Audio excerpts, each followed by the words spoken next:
Okay, welcome to day 2 of the Hustle to Harmony Virtual Summit.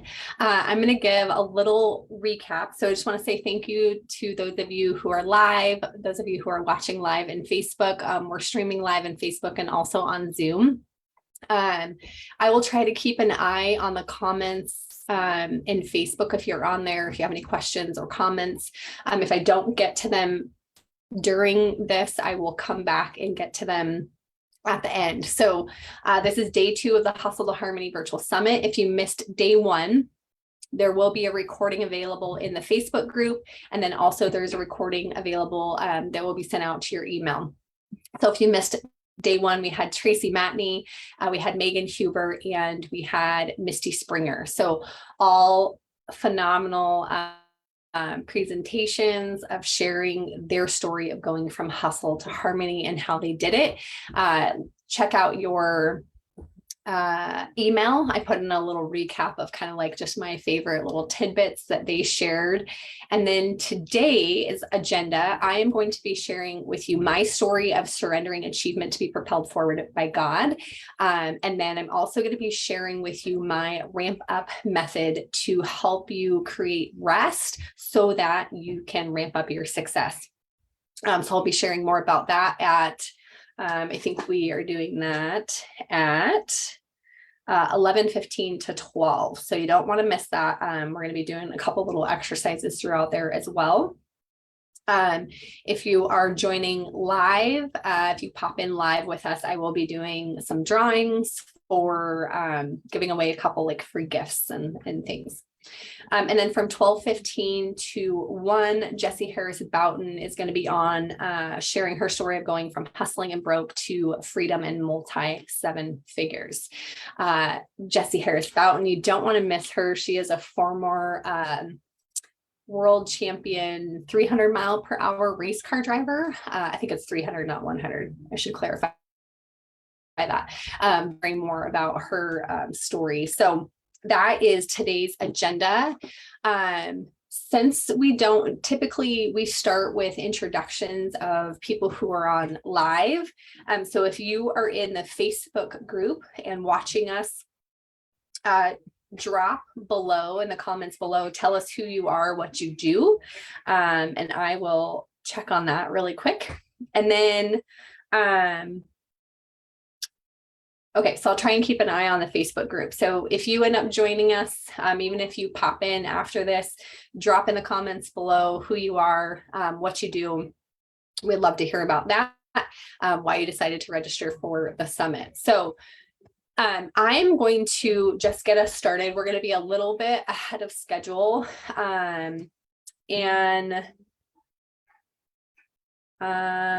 Just one second. Let me check a couple of things here.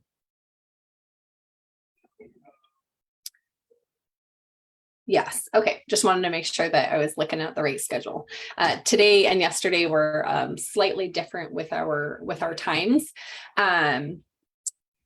So I'm going to give a few more minutes actually just to allow anybody to hop on since we're running a little ahead of schedule. And I want to just give a little recap of some of the conversations and some of the things that happened yesterday.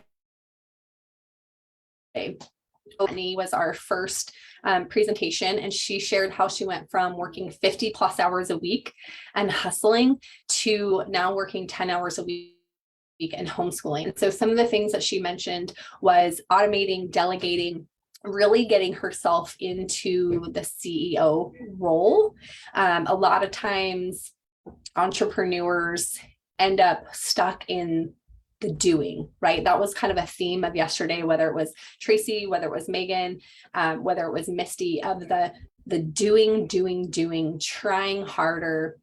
If you're not successful, you're just going to try even harder, right?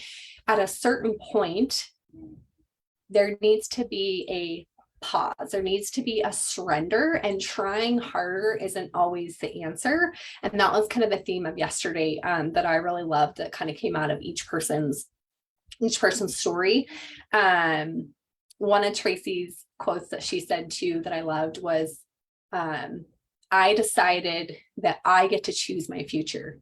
And the same is true for you. If you are feeling burnt out in business, If you registered for this summit, Hustle to Harmony, you're probably feeling like you're stuck in the hustle mentality, whatever that is. You're wanting more freedom, peace, joy, fulfillment in your life.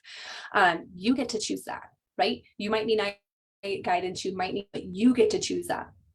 Megan Huber talked about soul rest, pausing before a pivot. So she talked about how I think she was, so about a year ago, so six years into business, 6 or 7 years into business, multi 7-figure business owner, was feeling exhausted. She was having physical pain, headaches, thyroid issues, autoimmune issues, all of these like physical manifestations that just kind of seemed like they came out of nowhere, lots of fatigue. And she was talking about how herself and other entrepreneurs are always looking for like external answers, right? Books, podcasts, we're always consuming information to try to find the right answer, to try to do what somebody else tells us to do, when really what we need to do is go internal, right? Find the answers within ourselves. And so she was talking about, she didn't know how to do that. She couldn't like continue to grow her business and have all the noise and know how to listen internally. There were a lot of layers, a lot of things that she had to work through. So that was kind of a theme for hers, is learning to go internal and asking yourself, what am I doing? Why am I doing it? Who am I doing this for? Right? That's something I teach my clients as well, is we a lot of times, like, other people end up controlling our plan. More about this, but what do you want? And why are you doing the things you're doing? Where is that stemming from? And so she talked about, even understanding like why we do the things we do. A lot of times has to do with past experiences, our childhood, the way we're raised, the way our parents did things, all of that. And then 12:15 to 1, Misty Springer came on and talked about going inward to create. So she talked about her daughter getting sick, which forced her into a point where she couldn't just keep working harder. She didn't have the time, and she had to go inward, and was doing the least amount she had ever done in her business, was just more focusing on the belief that she had about herself, that she could be a good mom and be a business owner, right? Because her daughter was sick, she wasn't feeling like she could do both. And so she focused on the belief of, I can be a successful business owner and I can be a good mom and take care of my daughter. And she tripled her income. Okay. So go back and watch all of those if you missed them. I promise it's worth your time investment. Each of them, it was about 3 hours yesterday total, each person about 45 minutes. We did a couple Q&A, things like that. And then Misty actually did some exercises as well to help you learn how to go internal and find those answers, and to really work on that belief on a daily basis. Those. And then today I'm going to be sharing how God really called me to surrender achievement. So I will just get started. We're at 10:07, so we're a little bit early, but I'm going to go ahead and just get us started. I have been a high achiever my whole life. And if you're an entrepreneur and you're watching this, I'm sure you can resonate, right? From as long as I can remember, from 6th grade for sure. I remember achieving, wanting to get straight A's, wanting to follow the rules, wanting to excel in sports, working so hard to reach my goals. I remember in 7th grade, I literally cried because I got a B on a science test. Cried, you guys, because I got a B on a science test. Like, it was the end of my world, right? Because I didn't know how to not get A's. That's what I did. And if I studied and I put my mind to something, then I was able to do it.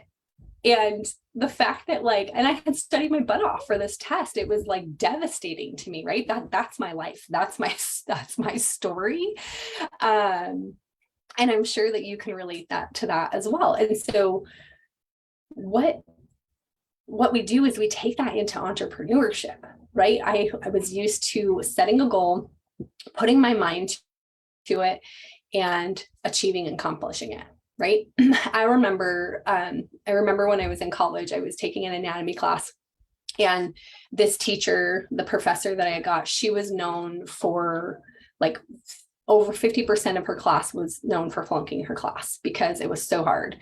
And I remember thinking, like, if I could just get a C, I would be happy, right? Like, there's no way I could get an A. Like, I wanted to get a 4.0. I wanted to graduate college with a 4.0. And, but I had built up the belief in my mind that I couldn't do it because of anatomy. And my sister, I remember her saying, like, if you decide that you can do it, like, you can do it. If you decide you want an A, you can get an A. And it was like this shift in my brain of like, yeah, why do I have to believe just because other people can't succeed in that class or it's known to be a certain way? Like, why am I choosing to believe that about myself? And that was a real shift in my mind. Our mindset matters, right? I pulled off an A in that class to the point where other people in the class were a little bit frustrated because it was on a sliding scale, right? So I set the A and then that went down. That was the hardest class, but I put my mind to it and I accomplished what I wanted. So fast forward to being an entrepreneur and chasing income goals, chasing achievement, and not seeing the success that I wanted, not seeing the income come through after all of my hard work. So frustrating. I know that many of you can relate, especially if you're newer in business. And I know that even if you're at that 6, 7, 8 figures, you've been there, right? You've had those moments, especially in the first 3 years. And that's why most businesses fail after 3 to 5 years, because it's that point where you have to push through to get to the other side. So December of this last year, so of 2021, our family, so in October of 2021, our family moved in an RV. So if you can see behind me, if it looks like I'm in an RV, it's because I am, because our family has the goal to travel the country and road school our boys, teach our boys in real life and have family experiences in travel and adventure. That's something that we really value more so than stuff, more so than houses and things. So we set this goal for ourselves, and I have been working to try and bring in the income to make it so my husband could leave his job so we could travel. And I'm used to setting a goal and achieving that goal. So October, we moved into the RV, and I had a group coaching program at the time. I was phasing out of that and moving into one-on-one coaching because for lots of different reasons. So phased out of the group coaching program. And so I was at a transition in my business where I didn't have any clients coming in. I didn't know where the money was going to come from. So December, I had $0 in my business bank account. I had no money to support our family. We had our expenses went up $600 a month when we moved into the RV. Crazy, I know. And so I'm like, okay, God, like, there's no foreseeable money. I don't know when this is going to happen. I had a client who was a part of my group program who wanted to do one-on-one coaching, but she hadn't signed a contract yet. I didn't know if she was going to. We were kind of in a transition. I didn't know what was going to happen. We had very little money for Christmas. We had I didn't know how we were going to pay any of our bills. And I just had this day of just full surrender of, okay, God, like, I don't know what I'm supposed to do. I don't understand. Like, I know you put this desire in my heart to help people. I know I'm good at what I do. I know that I can create transformation for people. And yet there's not consistent enough income coming in to do this thing that we feel we have to do, travel the country with our kids. And that was so frustrating. And so I was just like, okay, maybe it's time for me to get a job. So I put it out. I started looking for virtual jobs that I could do on the road so my husband could leave his job. But I remember thinking, I'm like, I don't want to stop coaching. I still want to coach. Like, that's such a desire in my heart. Like, I know that I was designed for this, right? But maybe I'm also like supposed to work for somebody else and do this on the side. And so I thought, what would I charge for one-on-one coaching? Like if I could only take on one client a month working a full-time job, if I could only take on one client a month, what would I charge? And I was just praying about this, and God put it on my heart, $5,000. And I thought, what does that mean? $5,000 a month, $5,000 for a program? Like, what is $5,000, right? And so in my mind, it was like $5,000 a month. And I was like, how, like what? Who's going to pay me $5,000 a month for coaching, right? Like who could afford that? Who could do that? So a couple of things came out of that. One, I recognized that I did not feel worthy of success. I recognized that I didn't feel like I could bring in a full-time income working on my business and be a good mom and have the balance of my family. So my background, I had been a high achiever my whole life, became a stay-at-home mom after working in sports medicine for 15 years. There was zero boundaries in that job. I got burnout, took a leap of faith, became a stay-at-home mom. After 4 months, I was rock bottom. I hated my life. I resented everything. I just thought, like, if my kids behaved better, then I'd be happy. If I just had a bigger, better house, then I would be happy. If my husband would just do this, then I would be happy, right? It was all about everybody else and what they should be doing and what needed to change in order to create happiness and joy within me. And I remember thinking, like, God, you promise joy. You promise abundance. You gave me these children for me to love them and to take care of them and to enjoy them. I know that this is not what you intended for my life.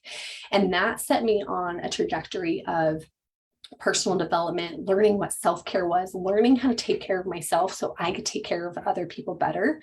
Went back to work, worked part-time, loved that, and then got let go from that job. And that is what started my entrepreneurial journey. I had dabbled in direct sales for 14 prior to that while I worked in my career.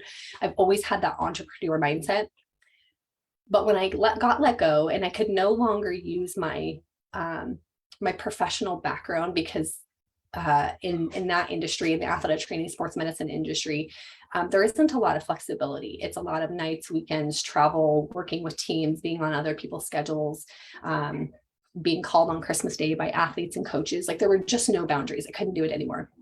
And so I decided, like, everything that I had learned of myself, of taking care of myself, I was like, I want to empower and encourage other moms to do this. So, because if they take care of themselves, I know they can take care of their families better. So I created a self-care gift box company that was really intended to encourage moms to take care of themselves. But after 3 years, I found myself burnt out. And it's because I was hustling all the time.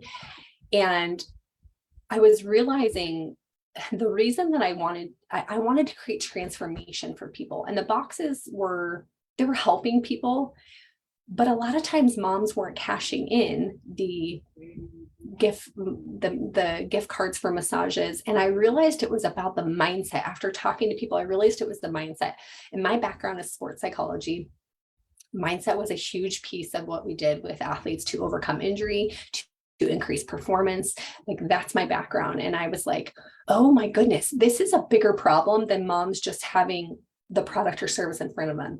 It's one, priorities. It was like, I don't have time to do that. I can't take time away from my kids. It was the guilt. It was the doubt. It was the fear. It was the expectations of what other people had for them. And I realized, like, this is a problem.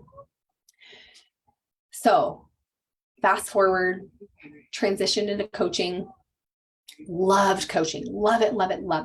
But still, I was like, I'm not getting consistent income to pull into her family. And so I finally just had this day of grieving where I was like, okay, God, like I just surrender. I don't know what else to do. He put it on my heart to increase my prices. My client reached back out to me, wanted to continue with one-on-one coaching. And at the time in November, I had quoted her like $600 a month for one-on-one coaching. And so I was like, oh, okay, God, like if you're calling me to increase my prices, like I need you to help me do this. I need you to give me like the boldness and the courage to do this because I don't feel worthy of this. Ooh, big, right? I didn't feel worthy of that amount of money. I didn't feel worthy of charging that much. I didn't think I was worth it. And so I presented to her, okay, well, we'll do 3 months of coaching for $5,000. And she was like, okay, done. What? Right? I was like, what? Money come in at one time. And she paid it. I was able to buy my kids Christmas presents. And we were able to, it was my in-laws 50th anniversary. We were able to pay for them to go to dinner and go out and have a night at a hotel. That felt amazing. I was like, oh my goodness, like that's what this feels like, right? But here's the other thing that happened in this season. I did end up having to get a part-time job, and God really called me to surrender achievement and to build relationships with women in that season. And so in March of this last year, I held a women's weekend retreat. I've done self-care retreats in the past. I've always wanted to do a weekend retreat, but it was with the intention to bring in marketing specialists and social media specialists and it be information. But this retreat I had created knowing that one, I had to go into it to surrender achievement. So it wasn't about getting clients. It wasn't about, it was more about me. Like, this is what I need. I need to be able to go in and immerse myself in this experience. And it wasn't about information. It was about building connections and transformation. So I brought in Misty Springer, who talked yesterday, and Katie Anderson, who was one of my clients. And I had them facilitate all the coaching and the transformation exercises. And I just immersed myself in the experience. I took a step back. I surrendered. It didn't matter if I made income off of it. It didn't matter. All that mattered was that I built connections and relationships and that people had an amazing experience and had transformation. And they did. And it was more than what I had even expected. The breakthroughs that I saw these women have, we had 15 women, the breakthrough that I had and the breakthrough that these women had was more than I could have expected. It was unbelievable. The connections that were made and the realizations that people had simply because they chose to invest time and money in themselves. And one of the gals that ended up being there, we were going back and forth, and she was like, I really want to come, but this is like, I really don't know if I can leave my husband. He has PTSD. He was in the military. He kind of has some disabilities. I'm not sure that I can leave him. They have a nonprofit and they have a garden. It's like gardening season. We need to get all the stuff ready. And so I was like, just, want you to pray about it. And I really think that you need to be there. And her husband and her kids were like, Mom, you need to go, right? Like, you need to go. She wasn't gonna. They were like, Mom, you need to go. And so she did. And she came and she was like, oh my goodness, this is exactly what I needed. This is amazing. And now she's hosting a retreat for military caregivers and veterans. Oh my goodness, just by simply taking time for herself and surrendering the to-do list and the things that need to get done. So God called me, 1, to increase my prices. 2, He called me to surrender achievement. And 3, He called me to build deeper connections with women. Because as entrepreneurs, a lot of times we get, right, we have our family, we have our business, and like, that's our focus. And we get so focused on business that we forget, like, it's okay for us to take time for a different hobby. It's okay for us to not chase success and achievement. We can still be successful without chasing achievement. Okay. So I had stopped social media. I had stopped really trying to actively grow my business. I still had clients. I was still active in my business. it's not that I like giving up on my business and I was just quitting altogether. It was just that like I needed to pause and I needed to be able to really listen and hear from God and what he was calling me to do. And really trusting that like letting everything go and surrendering achievement and not having income goals, there's nothing wrong with that, but not having specific income goals, I just needed to stop. I needed to stop chasing because I had been chasing success my entire life. And that is one of the things that came out of this March retreat was Misty had us do this exercise. And we had to, she gives you a bag of like paper clips and cotton balls and just this random bag of stuff.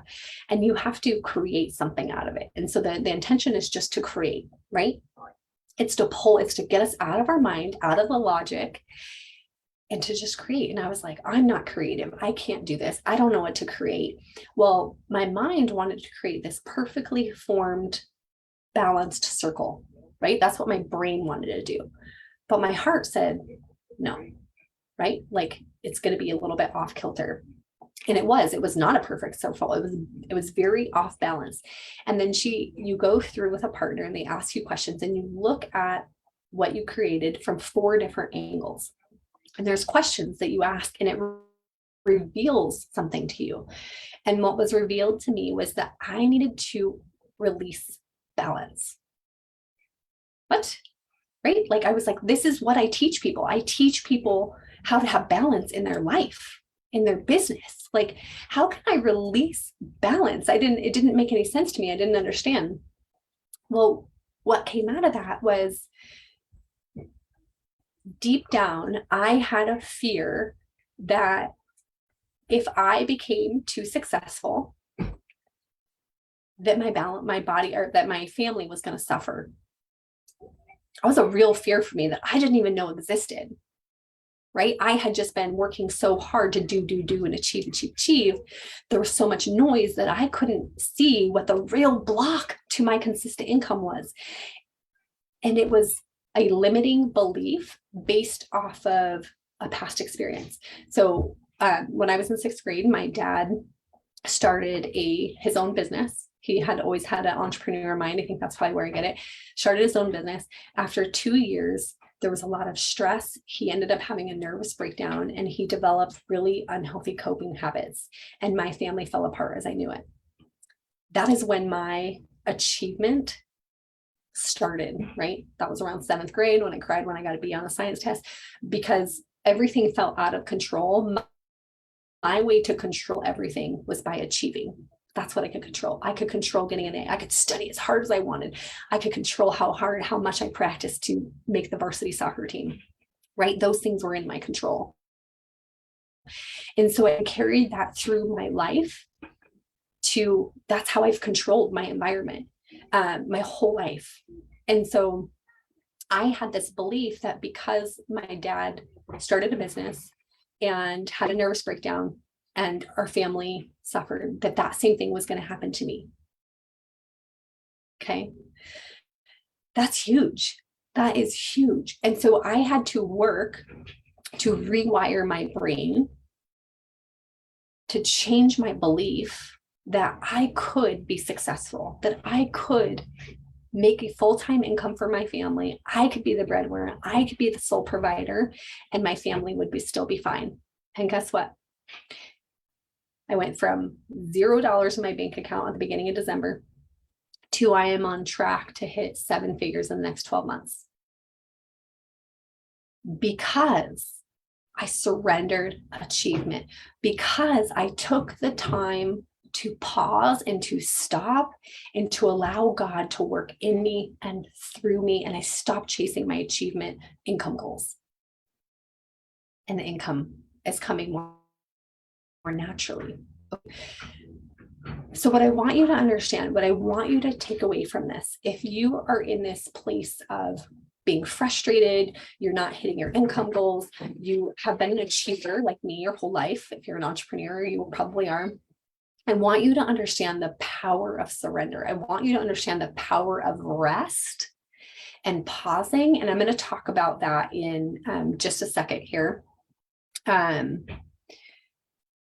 of how to create rest to ramp up your success and why rest is so important in your day, your month, your week, your year. So we're going to take a little break right now. And I'm going to come back and I'm going to teach you how to create your own ramp up method and what that looks like. What is the ramp up method? Why should you stick around and listen to it?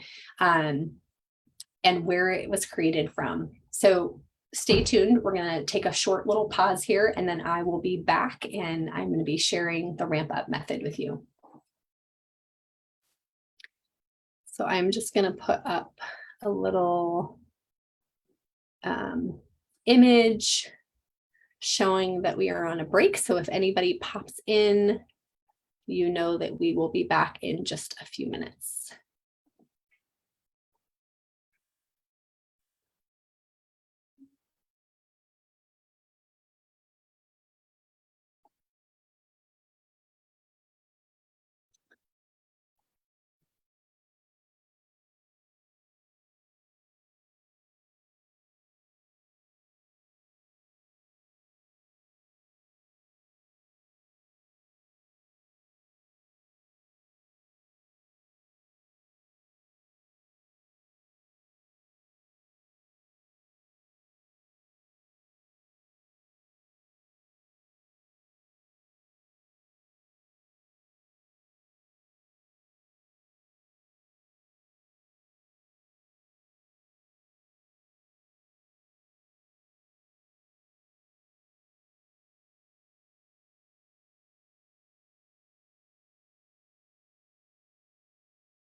Okay, we are back from our break.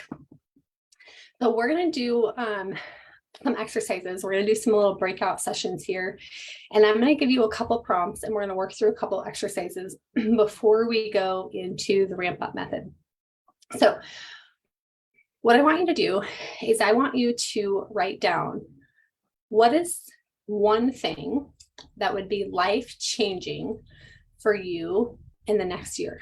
Could be life related, could be business related, could be income related, could be relationship related, whatever it is. What is the one thing that would be life changing for you in the next year? I want you to write that down. I'm going to do it with you.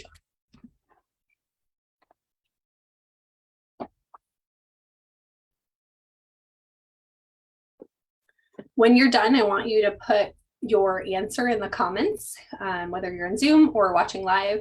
Go ahead and put your answer in the comments. And I'm going to pull up Facebook just so I can see the comments here.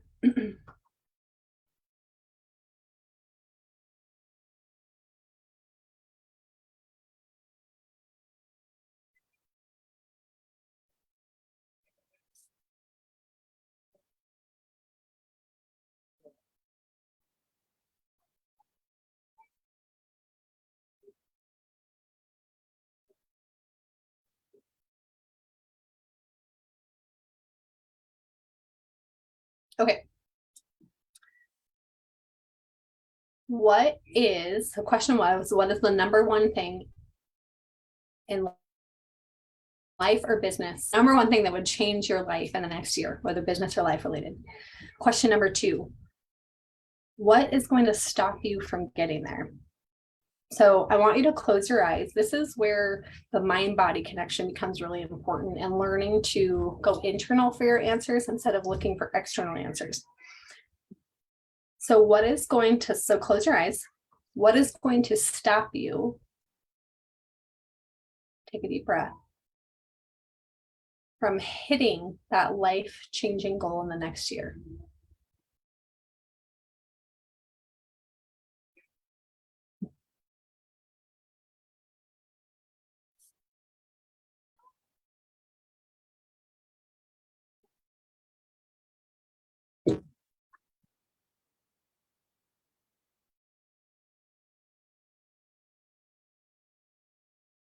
Okay, and then again, if you have an answer, I want you to go ahead and put it in the comments.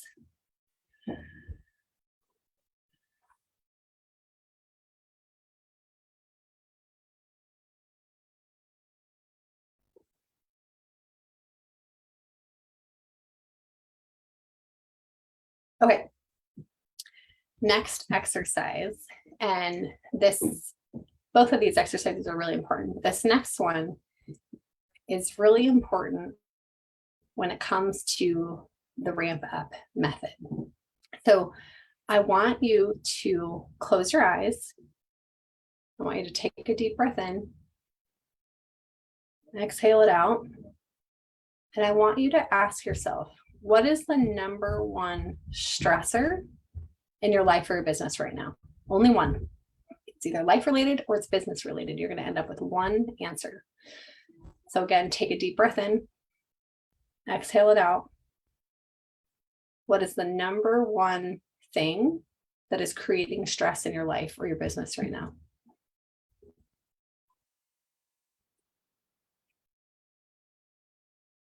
And then I want you to keep your eyes closed. Take another deep breath in. Exhale it out. Where are you feeling that stress in your body? Is it in your neck, in your shoulders, in your chest, in your stomach?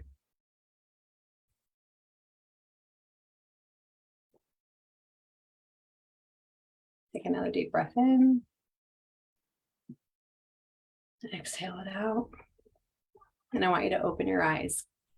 And then I want you to put in the comments, what did you feel? What did you come up with? What stress is in your life that's wreaking havoc on your life that you're maybe not even aware of right now?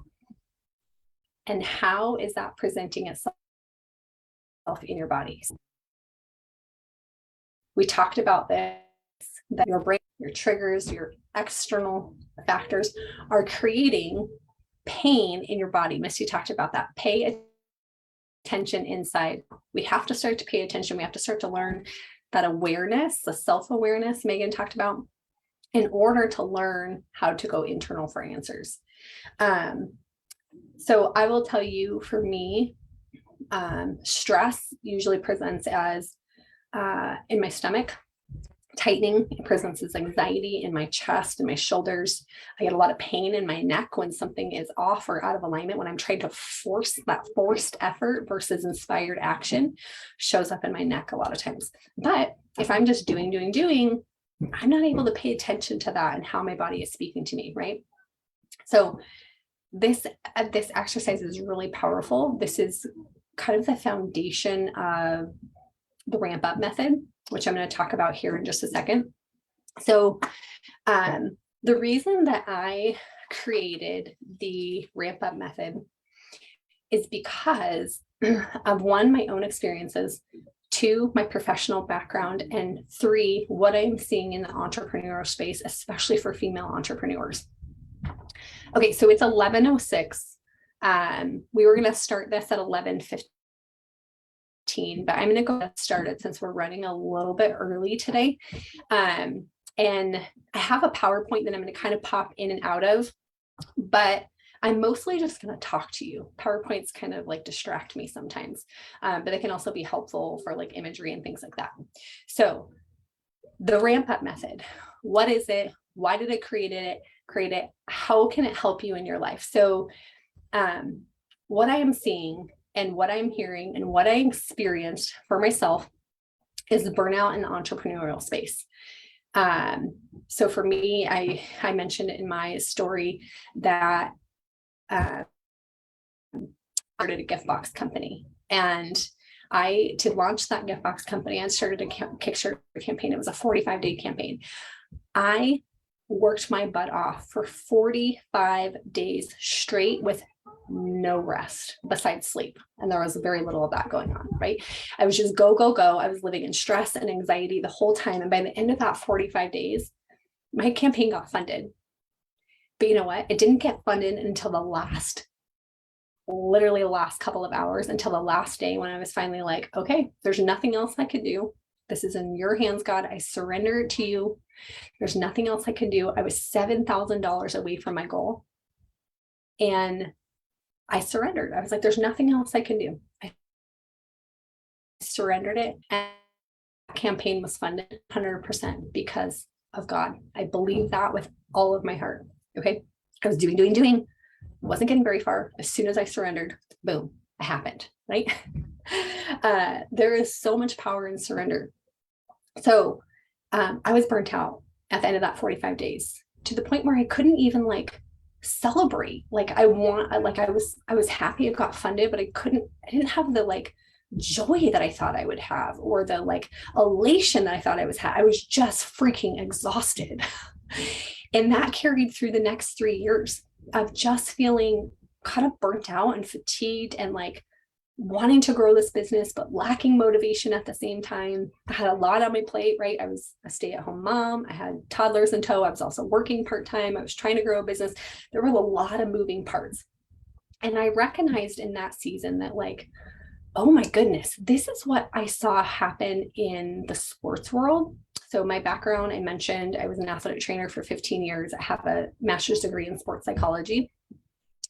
And I saw what happened when athletes got adequate rest and when they did not get adequate rest. So I'm going to share a story with you right now about an Olympic swimmer that I worked with when I worked at a university.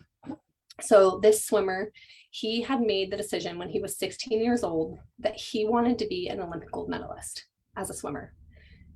And from that point forward, everything he did was for that one goal. So he came to the university that I worked at.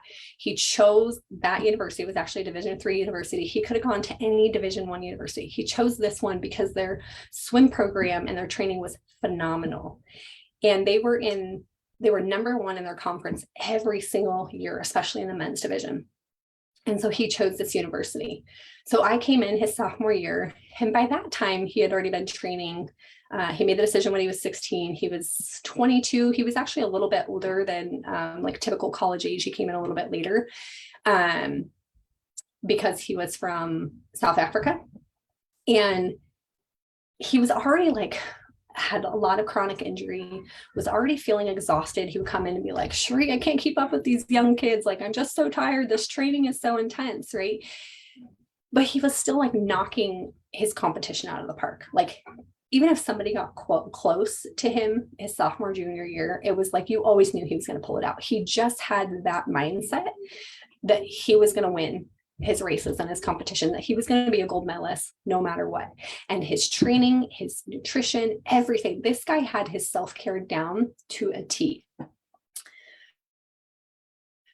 problem was he wasn't getting an adequate amount of rest. So fast forward, by the time his senior year came around, the Olympic trials were the summer after his senior year. He came into his senior year and was like, Sheree, I am exhausted. I'm tired. I'm not sleeping well. Like I have a hard time falling asleep and staying asleep. My performance is decreasing. I don't know what to do.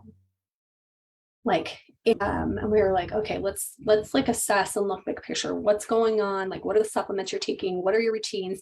And so we changed some of the supplements. We changed his routines, but ultimately what happened was he had overtraining syndrome.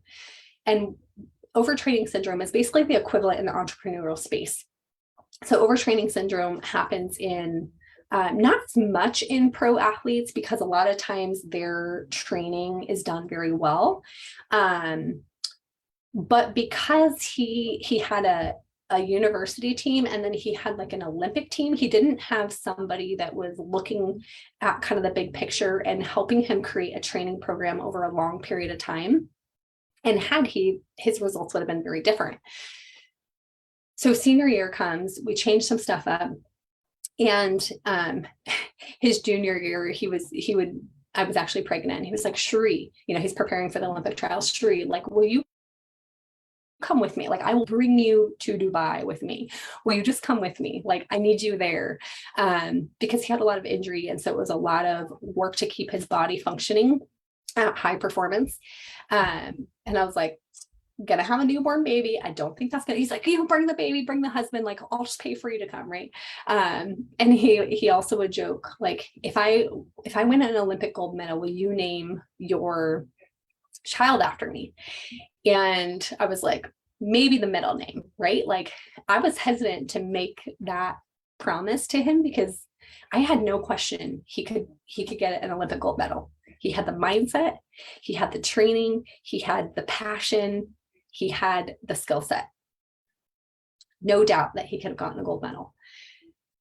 So senior year comes and he is exhausted.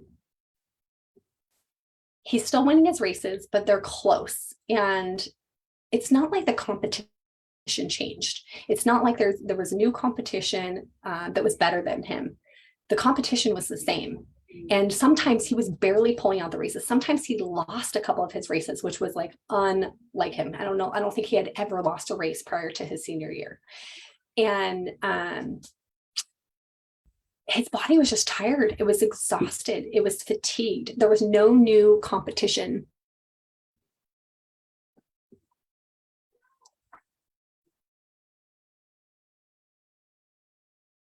Okay. We just have Janice is hopping on right now. So sorry for the pause. I'm going to let her come in and join us. Hi, Janice.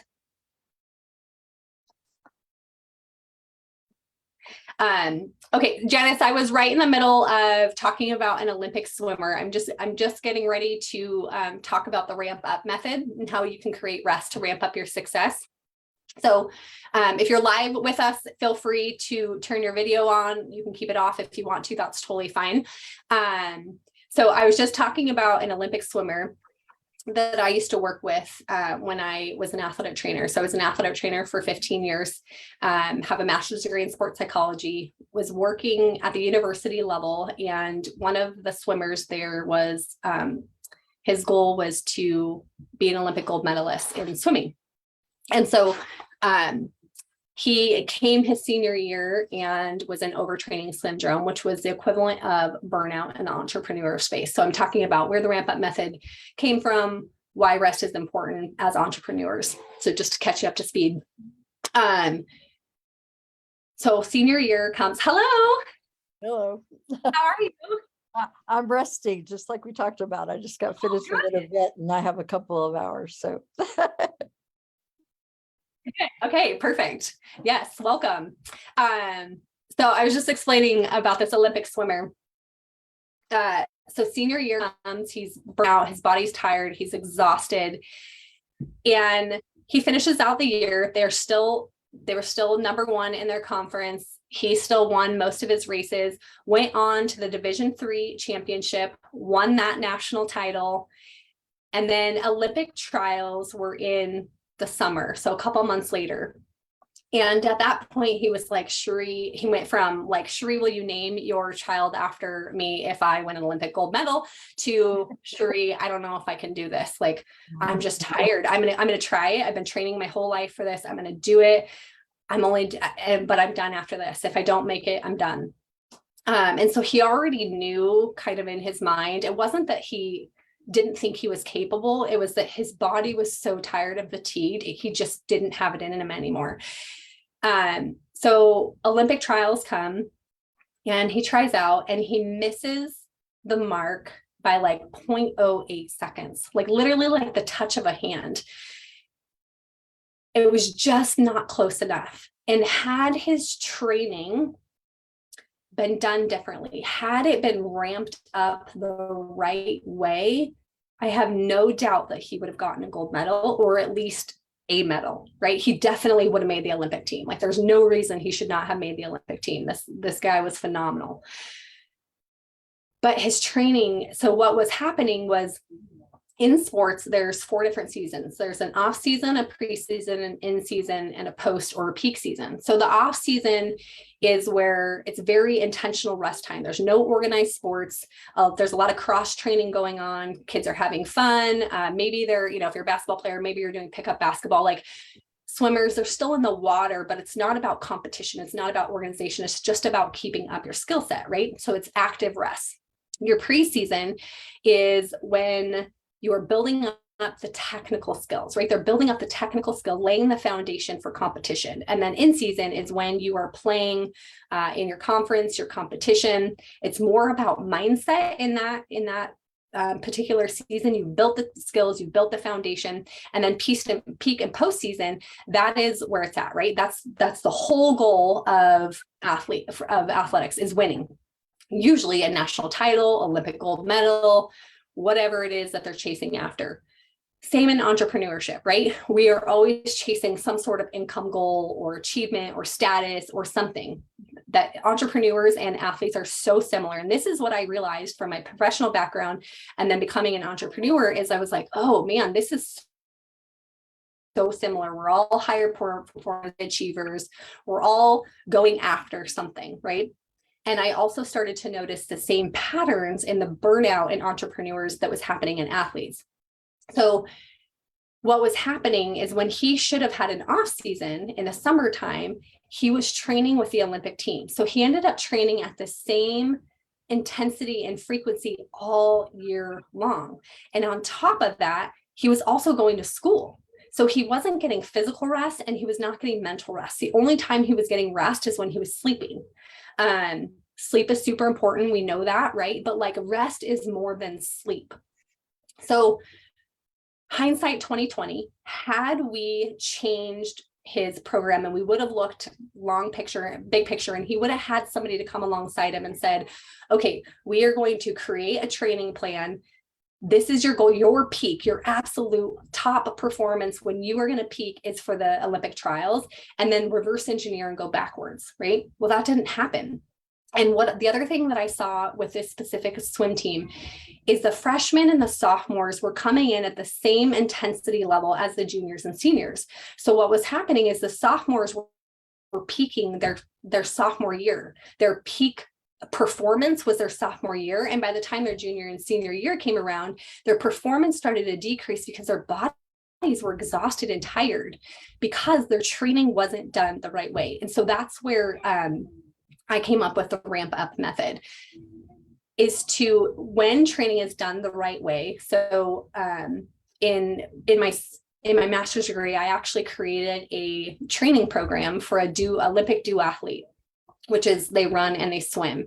And so it's looking over a 4-year period of like, okay, you want to try out for the Olympics. That's 4 years from now. We're going to reverse engineer, right? There's competitions in between that, world championships. There's little things along the way that you have to win in order to get that Olympic trial.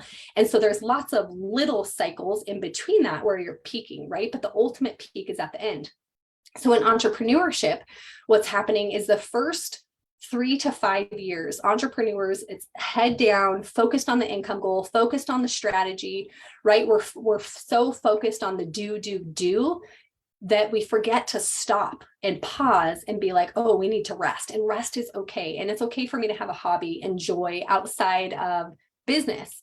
But we get so focused on the end goal that we get to the end and we're like, oh my goodness, we're burnt out, we're exhausted. It happened to me. It's happening to entrepreneurs, especially in the multi 6-7 figure range of female entrepreneurs who are wanting to burn their businesses down because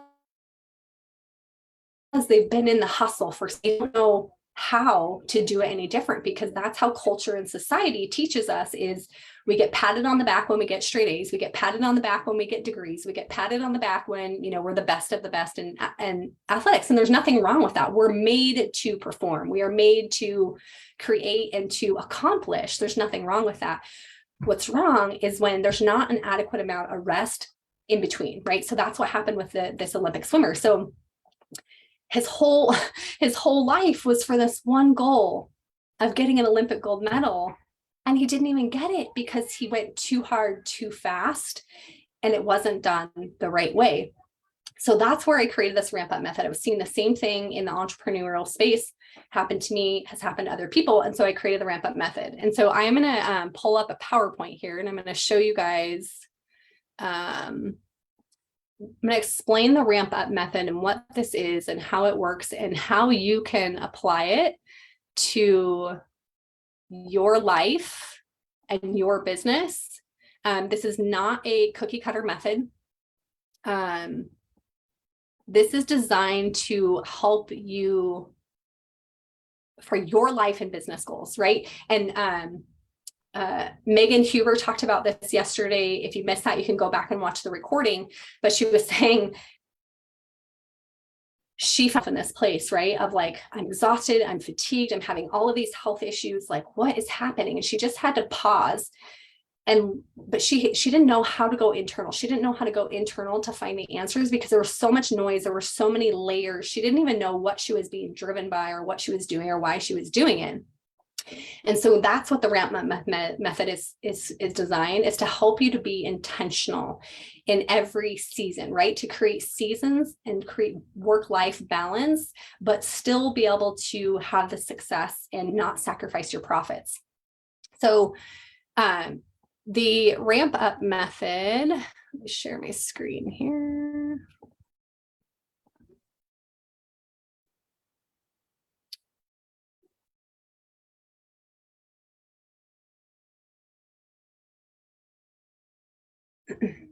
Okay, can you guys see my screen? It says an old way of scaling, a new way of scaling. Can't see anything yet. Oh, okay, maybe I didn't hit share screen yet. Okay, here we go.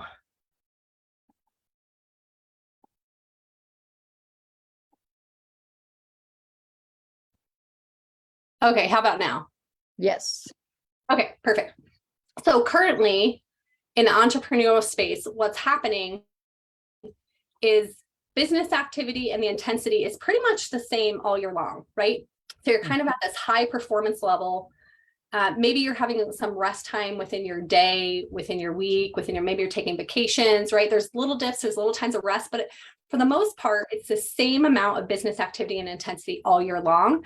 And even to the point where even when entrepreneurs are resting, right? They're waking up to their phones, they're going to sleep to their phones, they're just on all the time. A lot of times they're lacking boundaries and they can't figure out like, what is wrong with me, right? I have a client that I'll talk about here in just a second, but she was like, my calendar is managing me. Like, I don't even, like, I know that I need coaching. I know that I need your help, but I don't even know how to make, like, add another commitment to my calendar. And I was like, it's because your calendar is managing you, right? You were saying yes to too many things. You're allowing other people to manage your calendar for you. And you're at this level just all year long. So the ramp up method, what this does, it's designed just like a training program for an athlete to help them prevent burnout, to prevent injury, and to achieve peak performance. This is a scientific proven method, when done the right way, actually helps people to achieve their goals, to hit peak performance, but it has to be done in the right way. So I have just brought this into the entrepreneurial space and created it similar to an off season, a preseason, an in season, and a postseason. So for entrepreneurs, the off season is the rest season. And then the line season, the master, and the peak. And so I'm going to break these down more, but the idea is that you are going to slowly ramp up, right, to hit peak performance instead of just being at peak performance all year long.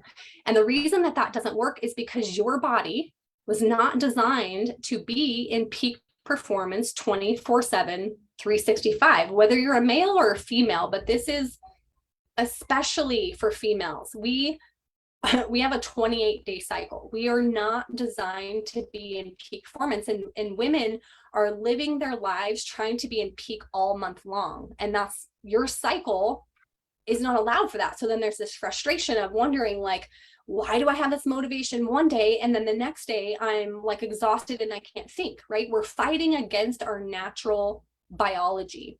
So this method teaches you how to optimize your specific physiology, your specific life and business goals that's specific to you, right? So the whole goal of this is to help you to peak not only on a yearly basis, but long term.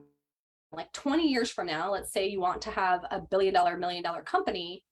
Well, that's great, but what if your relationships are suffering? What if you look around and you have this $1 billion company and you're like, but like, what was the point? I worked this whole time. I haven't been present with my kids. I've missed their soccer games. Maybe you're there, but you're not really present. And that's what we're hearing from entrepreneurs is like, I don't know how to just be present. I don't know how to turn off my brain away from work. I just feel like it's going all the time.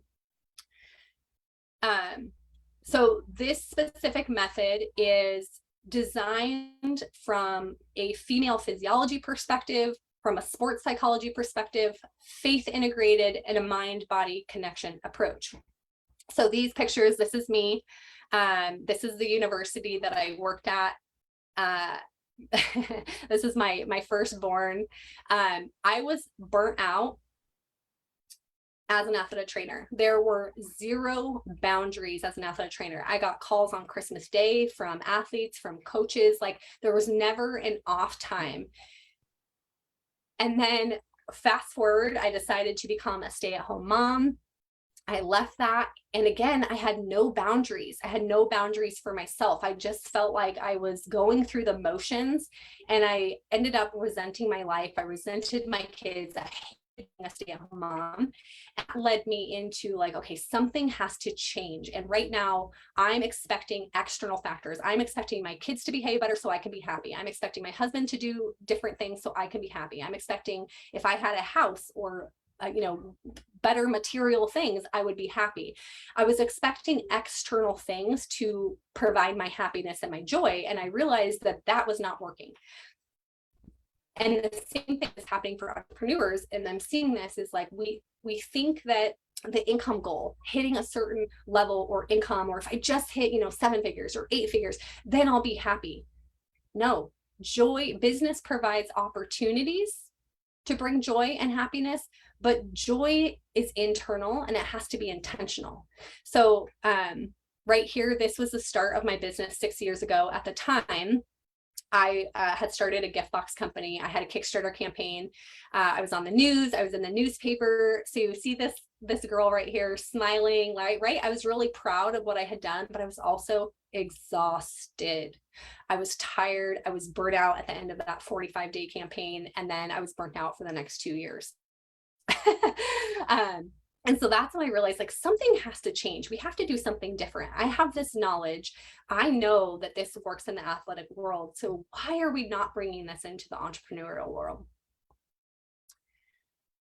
So this method is designed to help you create rest in your day, in your week, your month, and your new year. And not only rest, but also success, right? This is currently my family. This is me now. This is me hanging out at the lake. So if we go back to that picture where I was holding the newspaper, that girl didn't know how to rest. She did not know how to just go sit at the lake and turn her brain off from work. She would be on her phone, looking at social media, answering, emails.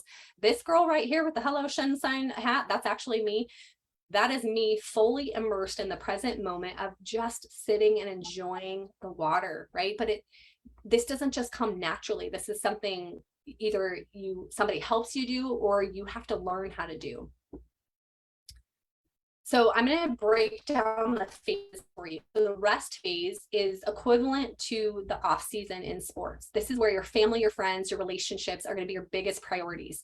Your priority in this phase is to have rest, relaxation, joy, and fun. Maybe that looks like taking 3 months off. Maybe it just looks like you are, what I want to say is this is active rest. That's not that you're completely taking time off, right? But when you get yourself into being the actual CEO of your business and you learn to outsource, delegate, automate, right? It allows you to have this rest, whatever that looks like for you in your specific season. If that's you want to go to Europe for 3 months, we can make that work. If it looks like just going to the lake with your family, we can make that work, right? But it's specific to you and your values and your priorities. I put this Christmas picture here because my rest phase is during the holidays. Holidays are already stressful. I don't like being stressed. I like to be really, really present with my family. I take time off from social media. And then this is what rest looks like in my day. I take intentional time to spend time with my kids, usually playing games of some sort. The align phase. Okay, so this is now your planning and prep phase to create a solid foundation before moving into the next 2 highly phases. So I talked about in sports, the preseason in sports is where they are working on technical skills, right? So if you're a volleyball player, you're working on your serve, you're working on passing, you're working on building a team, you are evaluating and assessing who goes in what position so you can be competitive, right? But if you move into the competitive phase, if they don't lay the foundation and they move into the competitive phase, they're not going to be good. You can't build a house on sinking sand, right? You have to have a solid foundation. So the align phase is really intended to help you to evaluate and assess what's worked in the past, what hasn't worked, what needs to change, getting your boundaries aligned with your values and priorities so that you can get your calendar the way that you want. So I talked about my client who other people were controlling her calendar and she was feeling her business was super successful, but she was feeling depleted. And she was like, I have this success. My family is good. I have a business coach. I have a counselor. Like something is missing, right? She didn't have somebody that was helping her merge the business and life aspect together. And that is what I do is yes, we have business. Yes, we have life, but how do we merge them and make them work together and help you to design a life that supports your business, not the other way around. If your life is supporting your business, that's a problem. That's why you're burnt out. That's why you're having the issues that you're having and you want to burn your business down. Because the whole point of being an entrepreneur is for freedom and fulfillment. That's why you chose to be an entrepreneur. If you didn't want that, you would just go work for somebody else. Okay, so this is the strategy planning phase, setting goals. This is the foundation of everything before you move into your busy phases. So the master phase, this is equivalent to in season. So in sports, when you are in season, meaning you are playing your toughest competition, The most important thing in this phase is mindset, because you've already had the skills, you already know the strategy. Mindset is huge. No matter what sport you're in, it comes down because of the pressure to win in entrepreneurship, because of the pressure to reach income goals. If your mindset, if your thoughts, beliefs are not in alignment with where you want to go, you're not going to hit peak performance. This is also where your calendar, this is going to be the start of your busy season. So your pre-launch season, if you launch, if you're a coach and you do challenges, things like that, this is your pre-launch phase. So you're starting to wrap up business activity. Things are intentionally being removed from your calendar, but everything on your calendar is very intentional and has a very intentional purpose and a reason for being there.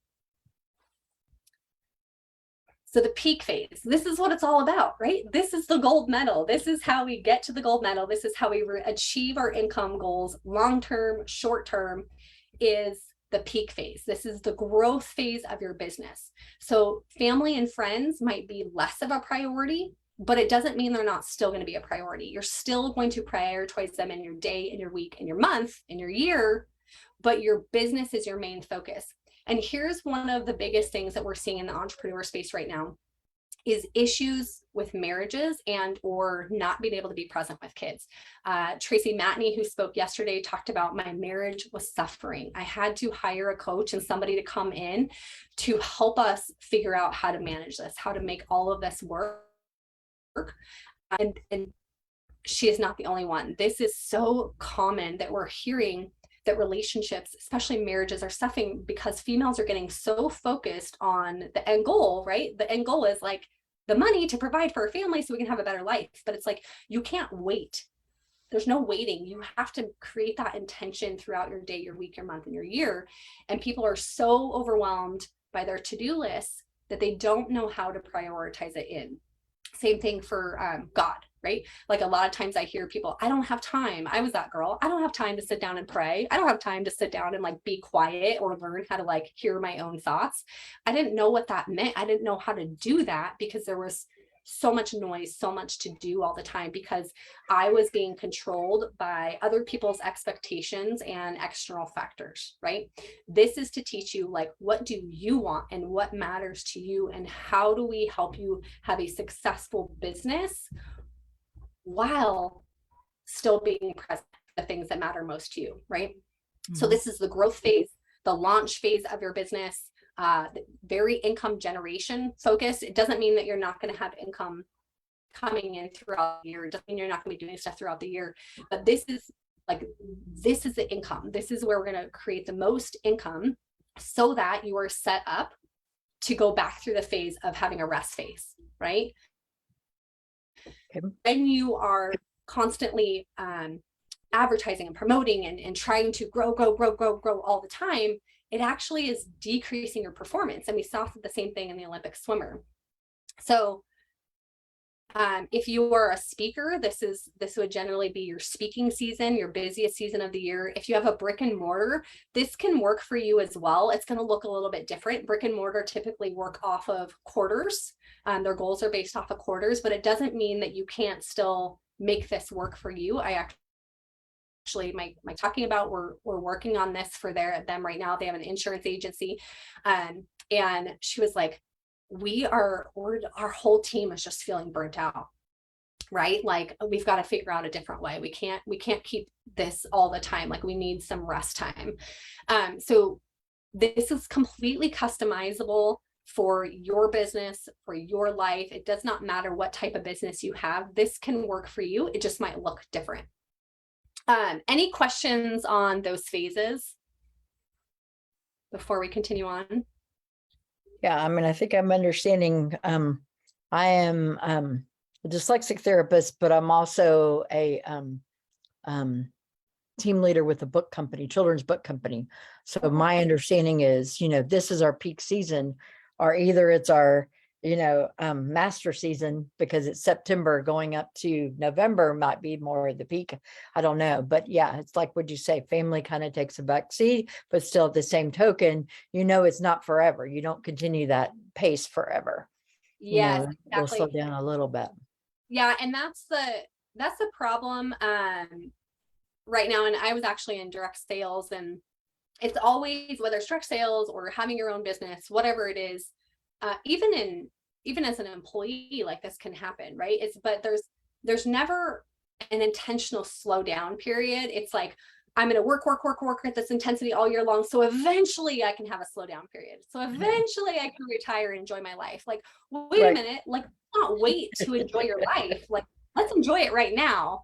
And so, yeah, it's looking kind of big picture. What are the end goals? What do you want, 5, 10, 20 years from now? And let's reverse engineer from there, because what's happening is people are getting so focused on the right now, the today, the 1 month goal, the income goal, like this is what I need right now, that we forget to go big picture of like, why am I even doing this in the first place? And how do I actually structure this in a way that my business can support my life? And so, yeah, part of that is like, looking big picture at the long-term goals, looking big picture at the 1 year goals, the month goals, and kind of going from there. And like I said, everybody's business is different. Yeah. And even I intend to have, go ahead, say that again. I was going to say, like, even for me this summer, I made a conscious choice not to take too many clients this summer, because it was my last summer that my kiddos were home before they went to college. But I had to live without that income and know that it was going to come some other way, or whatever, that kind of thing. So yeah, and I'm kind of the opposite. I think a lot of people are off during the summer. I'm the opposite. I have more energy naturally in the summertime and in the fall. So my pre-launch is summer, my launch is fall, and then my rest is during the winter time, just because that's my natural rhythm. But other businesses, like my client who has an insurance agency, theirs is just, it's kind of, some businesses have a natural cycle of when they're busiest, right? Especially if like you're a product-based business, and let's say you're a sunscreen company, obviously your growth phase is going to be in the summer, spring, summer, right? So some of it depends on that. And it's just a matter of recognizing like, okay, it's not a cookie cutter method. It's figuring out how to make it work for your life and your business and whatever the nature of your business is. And you look at it for the year, like the 4 different ways in the year, but then you also look at it in 5 years from now. What's this going to be? What's this going to be? What's this going to be? Right. Because like I'm an empty nester for the first time. So I'm kind of like in a transitional kind of period. And part of me is like, oh, I can really ramp up. But then I'm tired because I've been dealing with triplets and being a mom for, 32 years. So I'm kind of tired too. Yeah. So, and I think the most important thing is listening to your body and doing, that's the biggest thing. And I'm going to talk about a retreat coming up here in a second where we teach this and we talk about this, but self-awareness and really learning to listen to your body and be okay with listening to your body instead of trying to push because, oh, but I have all this time, so I should be pushing through this season, when your body is saying, roo, roo, roo, roo, like sirens, like slow down. And that was the swimmer that I talked about. He was already presenting with symptoms his sophomore year, but I didn't come in until his sophomore year. So I didn't know enough of his background. I didn't know enough of where he had already been. I didn't know enough about the team and their training. And swimmers in general, a lot of times just have overuse injuries because they're using the same thing over and over. So it wasn't until it was too late that we caught it for him. And the difference in sports too is like for him, it would have been really catch it. And entrepreneurs, we can catch it, right? Like we can catch it and we can train it fairly quickly. Sometimes it might take a long time, but we can also catch it if you can learn the self-awareness and the techniques that you need to learn how to listen to your body. That is the most important thing. It's something that Megan Huber talked about yesterday, Misty Springer talked about, is like, we have to start to, Misty said it as pain, pay attention inside now. When your body, whether it's physical, whether it's your relationships, mental, emotional, we a lot of times just ignore it and push it down, and we try to just keep going because it's like we have too much on our plate, like we can't stop to listen. But what you actually need is to stop and listen. And Megan talked about that as pausing before a pivot. She was like, I was doing coaches. I mean, I didn't know how to like listen to myself and to my body because there was too much noise. There were too many layers. And so that's the most important part of like learning that self-awareness, learning how to listen to what your body is trying to tell you. And that's why this is very focused on physiology aspect of it, not just what your brain thinks it should be doing, right? Okay. So I put together a Reignite retreat. I talked about in my story of surrendering achievement, where these retreats came from. I hosted a weekend retreat this last March, and my intention of going into that retreat was, one, to learn to surrender achievement. So my goal was not income to come out of that. My goal was literally to immerse myself in an experience, teach myself how to surrender achievement, and to build deeper connections with women. That was my whole goal of the retreat. I brought on other coaches and facilitators. Misty Springer was one of them, to facilitate the exercises. And I just immersed myself in the experience. And when I left that retreat, I was, one, addicted to retreats, and two, like, ooh, we need the entrepreneurs, female entrepreneurs need this, especially now more than ever after 2020. One, the connection, and two, the time and the space to be able to get away from the busyness of life and their to-do lists. And I'm going to talk about kind of some of the rebuttals. I don't have time, right? Like, I don't have time to take this time away, but why it's so important. And again, if we think about our Olympic swimmer, we know rest is important for performance. So the Reignite retreats, these are held in destinations that are intended to bring peace to your soul. So they might be international, they might be domestic. This one is in Laguna Beach specifically. They're really intended to help you to rest, refuel, and reconnect in God's creation. Something about being outside and being immersed in nature that allows you just to take a deep breath, even if you, I was at a retreat recently, actually, and it was a retreat that Misty Springer had put on, and there was a woman there that so Misty had you do an exercise, and then you go outside and you journal, and you can't talk to anybody, you can't be around anybody. Like, the whole goal is just to be alone for an hour, to be able to learn how to listen to your thoughts and the Holy Spirit.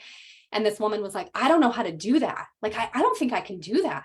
And she came back after the hour and she was like, that was amazing. Like, I didn't even know I could do that. I didn't know how to do that. And so there's something powerful about being out in nature and allowing that to just bring rest and peace and teach you how to do that. These retreats are not information. They're not just relaxation. They are intended to bring transformation. And this is what I saw in myself and in the 15 other women that were at the retreat, and every other retreat I've gone to since then. I've been to 3 retreats this year alone. And every single time, I should say, there's not one time where somebody has not had some sort of breakthrough or transformation. And it's because the power of being in person and connection, and the exercises, the facilitation that's happening. So these retreats are really designed for the faith-driven female entrepreneur who is at 6, 7, 8 figures, have grown a successful, profitable business, but are in a space where they're like, I cannot, like, here's my long-term goal, and I know that I cannot continue at this pace if I want to reach that goal. Like, something has to change, but I don't know how to change it. That's what these retreats are designed for. Anybody is welcome to come. Doesn't matter what level you are at. These can be very beneficial for you, but that's specifically what this is designed for. Oopsies. So at these retreats, I said transformation, not information. So the coaches that are there, we're walking you through specific exercises to help you have transformation. It's not a presentation. It's not information. You're not going to come learn. Somebody's not going to come tell you this is the exact strategy you need to grow to the, to the next level. Nope, that's not what it's about. It's about teaching you and giving you the exercises and the resources to learn how to go internal to get the answers for yourself, because that's why people are feeling burnt out. That's why their calendars are being managed and saying yes to too many things, is because they're responding to external expectations of what their families, their coaches, other people, society are expecting of them. So I'm going to go into each one of us and what we do. So me specifically, the whole goal is to help you to reignite your joy and ramp up your success. So I just explained my ramp up method.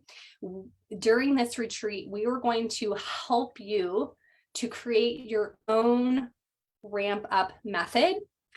It's really designed to help you learn to master your energy, your mindset, and your calendar to create your own ramp up method for your day, for your week, for your month, and for your year. This is a Hustle to Harmony Virtual Summit. My whole goal as a business breakthrough coach is to help you to stop the hustle and scale your business with harmony. There is a different way. The question is do you believe it's possible? Misty Springer, Misty talked yesterday, so if you missed her, you can go back and watch the recording.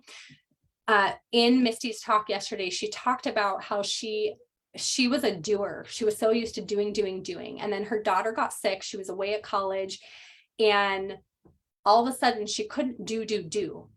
And she got to this place where like, I can't keep doing this. I can either run my business or I can take care of my daughter, but I can't do both. And she realized that she had this limiting belief that she couldn't be good at both. She couldn't do both.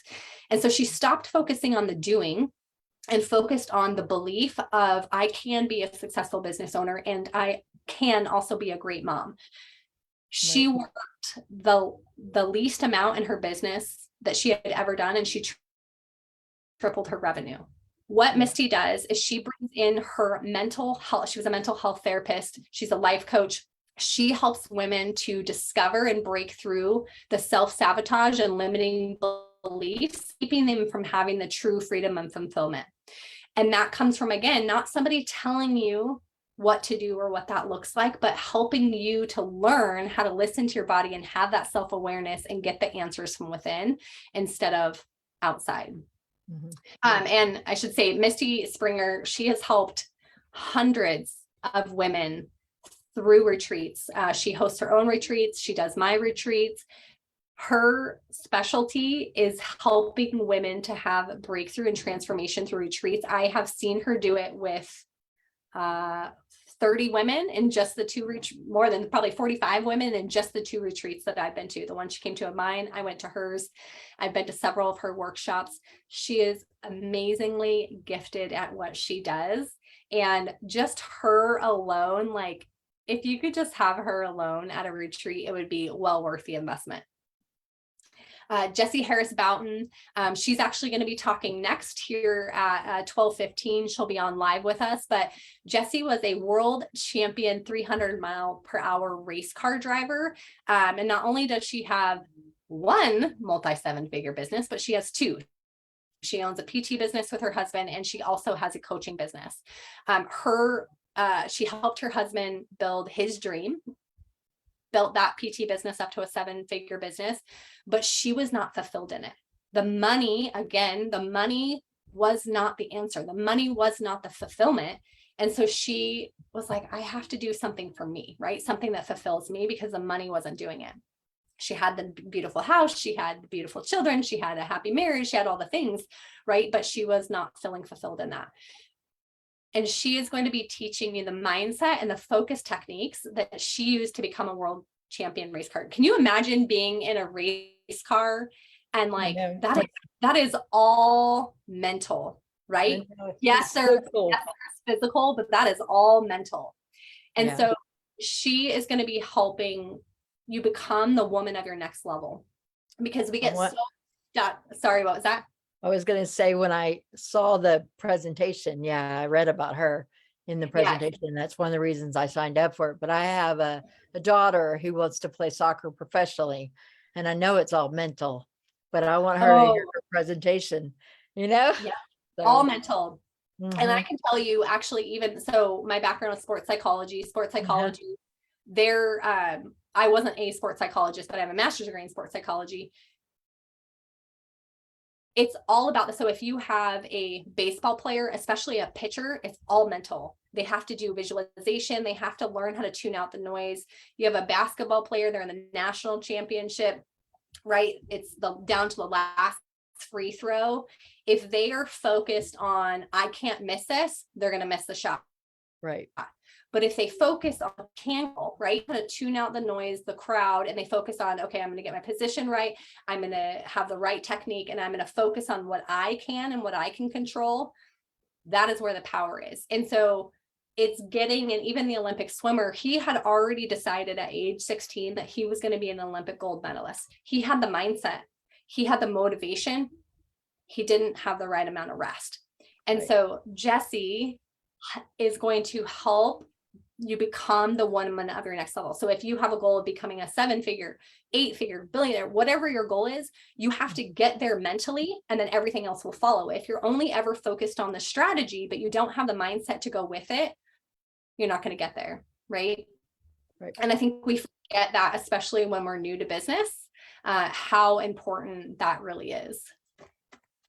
Okay, so you might be thinking, okay, great, this retreat sounds wonderful. Like, I love this, I want to go, but I don't have the time, right? I'm already too busy to take that much time off.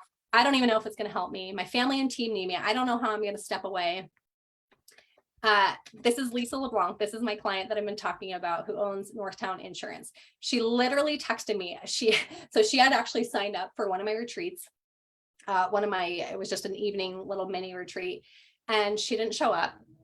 And she was like, Oh, no. I'm so sorry. Like, I know that I need to be there, but I'm so exhausted. I'm so tired. Like, I'm just not going to make it. And so I was like, okay, we need to talk. Like, something is not right here. And we need to have a conversation about doing some coaching and changing, restructuring some things. And so we kept trying to get a call, like just like a discovery call or a sit down. And she kept putting it off, and she kept putting it off. And she finally texted me. She said, my calendar isn't managing me, and I can't figure out how to prioritize it. I'm afraid to make any more commitments. She was so inundated by her calendar that she was afraid to commit to coaching that she knew would help her. Right. Mhm. And so I just texted her back and said, look, this is what's happening in your life. Other people are controlling your calendar. This is how we're going to change it. And she signed up for one-on-one coaching. And so we're just almost to the end. We're about 3 months through, and this was just a small snapshot of what she had to say. From the very first session, it's felt like having yes. We worked through my ineffective patterns, necessary boundaries, understanding my needs, and protecting time for activities that were life-giving and refueling for me. Coaching and accountability with Cherie has changed the way that I look at my time, calendar, and commitments. One of the best side effects is having more meaningful connection with my family and my team. So if you are that person of my time, my family and my team need me, I don't know how to step away, I have too many things on my to-do list, I can't do this, listen to Lisa when she tells you it is worth the time investment. It's worth the investment of you. Like, if you are saying, I don't have time, you 100% need this retreat. I promise you, you will not regret it. Lisa is also, we are now starting to create her R.A.M.P method for her business. She's the one that was like, we are in the fourth quarter and we are all exhausted. Something has to change. And so now they're looking at creating a R.A.M.P method for their next year. At these retreats, these are a holistic approach. So it's mental, emotional, physical, spiritual approach. I'm going to teach you your own R.A.M.P method. So just for coaching, like if you were just to come do one-on-one coaching with me, this alone would be $5,000 if we were to spend 3 months together. But not only are you getting me, you're getting 2 other coaches, Jesse Harris Fountain and Misty, who both have 4 programs that they do. Okay. So you're getting 3 of us in a 4-day period. So this is a retreat. It's all inclusive, meaning all your meals are included, your lodging is included. The only thing that is not included is you getting yourself there, whether that's driving or flying. That's the only thing that's not included in this. We also do whole body wellness activities, meaning we're doing yoga on the beach, we are hiking together, you're spending time outdoors together and alone. We are doing transformational exercises together throughout the whole retreat to help you so that you can leave with more time to do what you want and love in life and business. Oops. And then connections and friendships. So I talked about at the retreat I put on, like I knew that God was calling me to surrender achievement and to build deeper connections with women. That was truly a block for me in my success, was not having the ability to have deeper connections with women. And that's another piece of this is, as entrepreneurs, it's lonely. We get so stuck in the like to-dos that we forget like relationships are super important, right? Not just relationships, but also friendships. Because at the end of the day, at the end of your life, when you look back, what's going to matter? The relationships, not the money. We need money, right? But let's change the focus. So total value is near $40,000. These retreat packages are starting at $7,000. So again, if you're thinking, oh, Cherie, I cannot take 4 days, 5 days plus travel, like, are you kidding me? How am I going to take that away from my business? Like, how am I going to do that? This is another one of my clients, Brittany. She was overwhelmed and burnt out. She was a mompreneur. She was a military wife, had 3 kids at home, was trying to grow her business, was lacking boundaries in all areas of her life. So she didn't have good boundaries around her work time. She didn't have good boundaries around self-care time. She literally had no self-care. And she was doing so many things. She was doing a whole bunch of different, she has so many business ideas. She was having a hard time like focus and actually getting anywhere. And she was focused on the things that were bringing her money, which was childcare, but her true passion was actually supporting moms through childbirth and afterwards. And so we worked together, and she said, Cherie has taught me to set clear boundaries around my work so that I have the time, energy, money to enjoy and love my family and myself. That's what it's all about, right? Time, energy, money. If your business is depleting you, said I've developed a strong habit of self-care practices that simply were not present in my life before starting coaching with her, and I have a vision of the future that literally thrills me to visualize and work towards. If your business is sucking the life out of you, it's time to change. It's time to pause. It's time to pivot. There is a different way, okay? So let's talk about the 3 different packages that are available. I'm trying to get this out of the way. So the basic package, I only have 8 spots available for this. This particular retreat is going to be in California, Laguna Beach, California. This is actually a picture from the balcony. This is one of the balconies where we will be doing a lot of our transformational coaching sessions. Anytime I do a retreat, there is some sort of water or nature involved for a very intentional purpose, which I already touched on a little bit. There is something about like just looking out and being able to see the depth of the ocean, about blue, about being outside and just breathing in. Anytime I'm stuck or feeling frustrated on something, I go take a walk outside and I come back and I have renewed energy, right? Again, that's a self-awareness thing that you have to learn what works for me. And that's really the goal of these retreats, is to help you learn the techniques and the things that are going to work specifically for you. So the basic package, this is a room. So you would be sharing a room with somebody else. All of your meals are included except for one. Because the other 2 packages come with a spa service and private lunch with the coaches. So that's the only reason your 11th meal is not included. We do group yoga multiple times on the beach. We're usually outside if possible, or inside with some sort of view. We do group hiking, again, getting out in nature. We have lots of individual alone time that's going to be built into this as well, because you need to be alone in order to process and to hear the things that you need to be able to hear. And then all of our transformational group coaching sessions, the only one you don't get with the basic package is the spa service and the private lunch, but we're not doing any specific coaching or teaching in that. It's more so you can come immerse yourself and ask questions specifically for the coaches. For the basic package, if you fill out the interest form today, which I will give you that information here in a little bit, and you decide that, yes, I want to move forward on the basic package, this is exactly what I need, you're also going to get 30 days of Marco Polo support with me. So if you aren't familiar with Marco Polo, it's like Boxer. It's basically it's an app where we can communicate back and forth without having to like be on Zoom for an hour at a time. So we go back and forth. That can be used right away to help you get set up and started right away, or you can use it afterwards after the retreat for accountability. The VIP package, there's 5 spots available. So if this interests you, make sure you get on this. This is very limited. Again, everything is included, but you get your own room. So if you're like, I don't like sharing a room, I just want to be by myself, I'm kind of that girl, then this is the package for you. All of your meals, all of the activities, all of our wellness activities, everything is included, but you also get a spa service and a private lunch with the coaches. And then again, if you fill out the interest form today, and when I say interest form, it's really like 5 less. It's just your contact information so I can reach out to you so we can have a conversation to find out what you actually need, and specifically what you need and what package is going to be right for you. It's not, you're not committing to anything. Okay. If you decide to move forward with the VIP package, I am offering 90 days of one-on-one coaching that we can get started right away. So you don't have to wait until November for this retreat to start to have transformation and to create your ramp up method.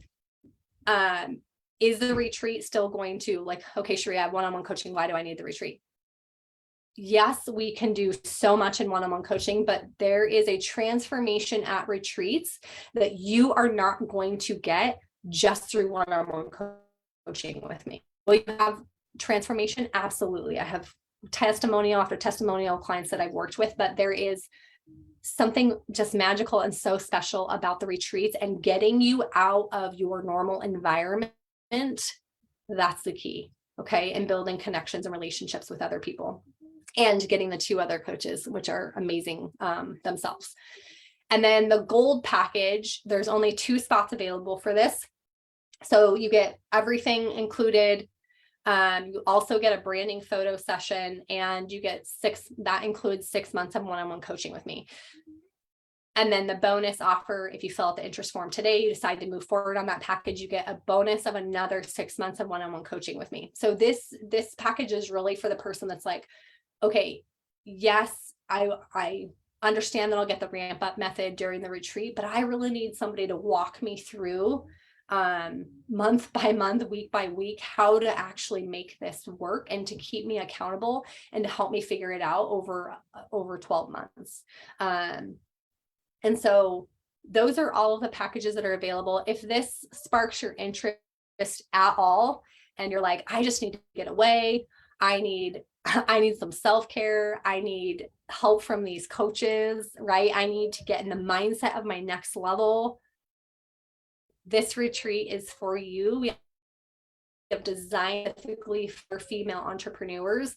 I mentioned it's specific for faith-driven female entrepreneurs. Does that mean that you have to have any sort of belief? No, it just means that the coaches and the stories, the things that you're going to be hearing you're going to hear stories of God, of faith. You've heard me talk about my story. But that does not mean you have to have any sort of one belief. If you don't believe anything, if you're an atheist or whatever, but you want to come and you are feeling called and pulled, like you need to be there. Missy calls it a little niggle, right? If you're like, oh, I need to be there. I don't know why, but I need to be there. Come.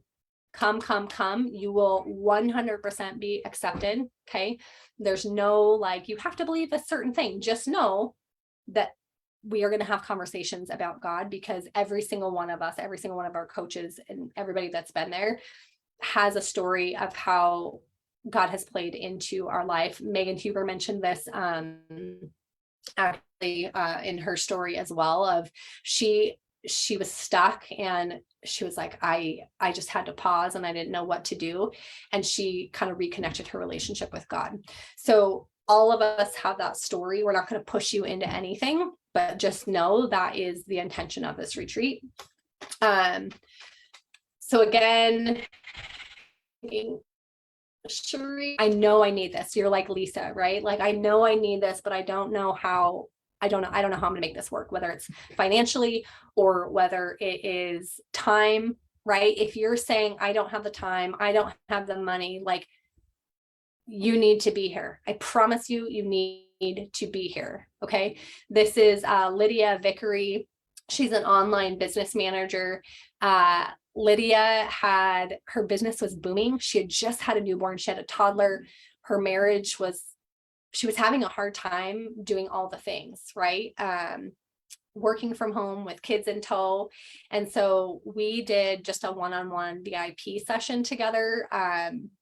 And she said, speaking with Cherie, I've been able to find a better work-life balance and have been able to work on reducing that guilt that surrounded all aspects of my life. I'm grateful for the one-on-one VIP session, and I highly recommend Cherie as a coach. So again, if you're feeling like, I don't know how I'm going to do this, fill out the interest form so we can get started right away, so we can help you create the space and time for this retreat. You need this in your life. I promise you, you are not going to regret it. And if you come to the retreat and you're like, that was terrible, I didn't get anything out of it, I will give you a 100% refund. Okay. I know, I will promise that, because I know that it's that powerful, and you will walk away with exactly what you need. Not what anybody else tells you to need, exactly what you need. Okay. So what are you going to walk away with? Great, this all sounds amazing, like I want to come, but what am I actually going to get out of this? You're going to walk away with more time to do what you want and love in life and business. You're going to have the systems, processes, and resources to take with you, right? This isn't just like a, oh, I'm just going to get this. You're actually going to have the setup that you need to spend more time with your friends and family while you scale. You're going to have you are going to walk away with firm boundaries to protect your time, money, and energy. And you're going to have the skills to increase team efficiency and communication. That is my zone of genius. That is what I do. I'm able to look at business, life, the things that are working, the things that are not working, the gaps, and bring it all together to increase team efficiency and to teach you how to communicate with your team, with your family, whatever that is. I worked for a chiropractor, and he was like, Cherie, the way that you can analyze and look at the body and like dig down to the root cause of what's happening and come up with a plan to fix it is like nobody else I've ever met. And I was like, oh, wow. Well, like, thank you. Right. But that was my realization that like my God-given gift is to be able to fill in the gaps and look at things in a way that nobody else can. And that is what I do for entrepreneurs. And Lisa, who owns our insurance agent, she was like, I have a business coach. Our business is doing great. I have a counselor. I need help. I need somebody to come together and like merge the life and the business stuff together, because that doesn't exist really, right? Like usually you have a business coach that focuses on business and strategy and all of that, but like, let's bring it all together and make it work so you can design your business to support your life. In the end, you're going to have increased profits, productivity, and reignite your passion and actually have joy and enjoy the journey and your family along the way. Again, money provides opportunities that bring joy, but joy itself has to be found internally and intentionally. And that's one of the things that we're hearing in the entrepreneur space is lacking for females, especially, is joy of like, if I could just like have joy and fun and like know what that feels like, because I've been working for so long, so hard. Okay, so if you go fill out the interest form today at www.thereigniteretreat.com, which we're gonna take a little break. I'm gonna let you go look at that, fill it out. for whatever, and we'll talk about specifically what this looks like, if it's good, if it's what you need, if it's the right fit, which one is the right fit. Go fill out that interest form. Those limited time bonuses that I talked about of getting support from me right away, or after, whichever you choose. You have to fill out that form today. It's only good through if you fill it out in the next 24 hours. After that, those bonuses go away. So the packages will still be there, but the bonus offer of the one-on-one coaching will go away. So go to www.thereigniteretreat.com and fill out the interest form. We're going to take a short little break, and then Jessie Harris Boughton is going to be on to talk about how she went from broke and hustling to freedom and multi seven figures. I'm going to leave this screen up, actually, just so you have that website so you can go to that and fill out that form.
Hi, Jessie.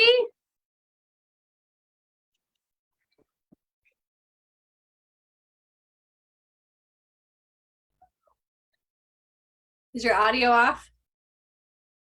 Sorry. Now my audio was like trying to process. Can you hear me? Yes, you're good. Yay! Yay. It's like, oh my gosh, I was having a heart attack. Like clicking on, I was on the old link. We're running a little bit late. Good. Oh, that's funny. I should have sent it to you the other way. Okay, so Jessie Harris Boughton is with us. I'm going to read her bio and then I'll let her fill in the gaps. And so Jessie Harris Boughton is a life and business growth coach. She's a wife and mom of 5, certified life and business growth coach, author, podcaster, speaker, and former professional 300+ mile per hour world champion race car driver. Jessie, there was somebody on here just a second ago. Hopefully she'll pop back on. She joined because she wanted to hear from you. As the creator and founder of the Mompreneur Project, Jessie shamelessly shares how over the years she cried more tears raising her businesses than her babies, which is why when she cracked the code of the millionaire mompreneur on her terms in less than part-time hours, she committed herself to helping motivated women who are sick of the hustle and grind build their brand and bank account, but not their to-do list by leveraging simple but powerful branding, marketing, and sales systems. Jessie is my personal coach, so I can personally attest to her. Jessie, thank you for taking time and being here with us. Oh my gosh, I'm excited to be here again. And I actually, so Cherie, if this is your first virtual summit with Cherie, you know, I've been on others of hers and it's been a blessing, but that's good. It means what you hear today will not be the same as last time. But even if you are someone new too, what you hear today will not be the same as last time.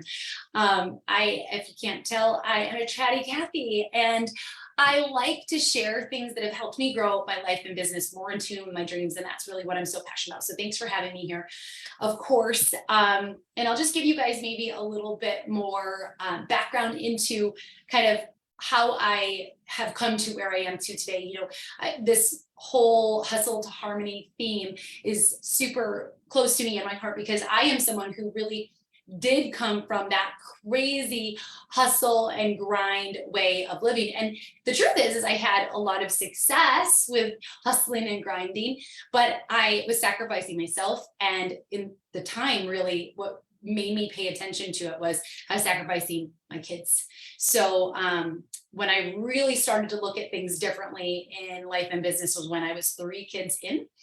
And I was just like, I can't keep up like this anymore. It's not fun. I'm missing out. My husband and I were like this, and we're a really great team. We built a 7-figure brick and mortar physical therapy business together. We're like, we joke all the time, like we're such a good team at anything and everything that we do, but we found ourselves really being torn as I was trying to build my online coaching empire because I was just all in, just killing myself, which is a really poor phrase or way of saying it, but really extending myself, overextending myself and, you know, jeopardizing my relationship with him and my children. And at some point, you know, I just kind of hit this rock bottom of feeling really lost and depressed and frustrated and exhausted and overwhelmed and all the other, you know, crazy words that you can think of. But this is when I started to get pretty deep into personal development.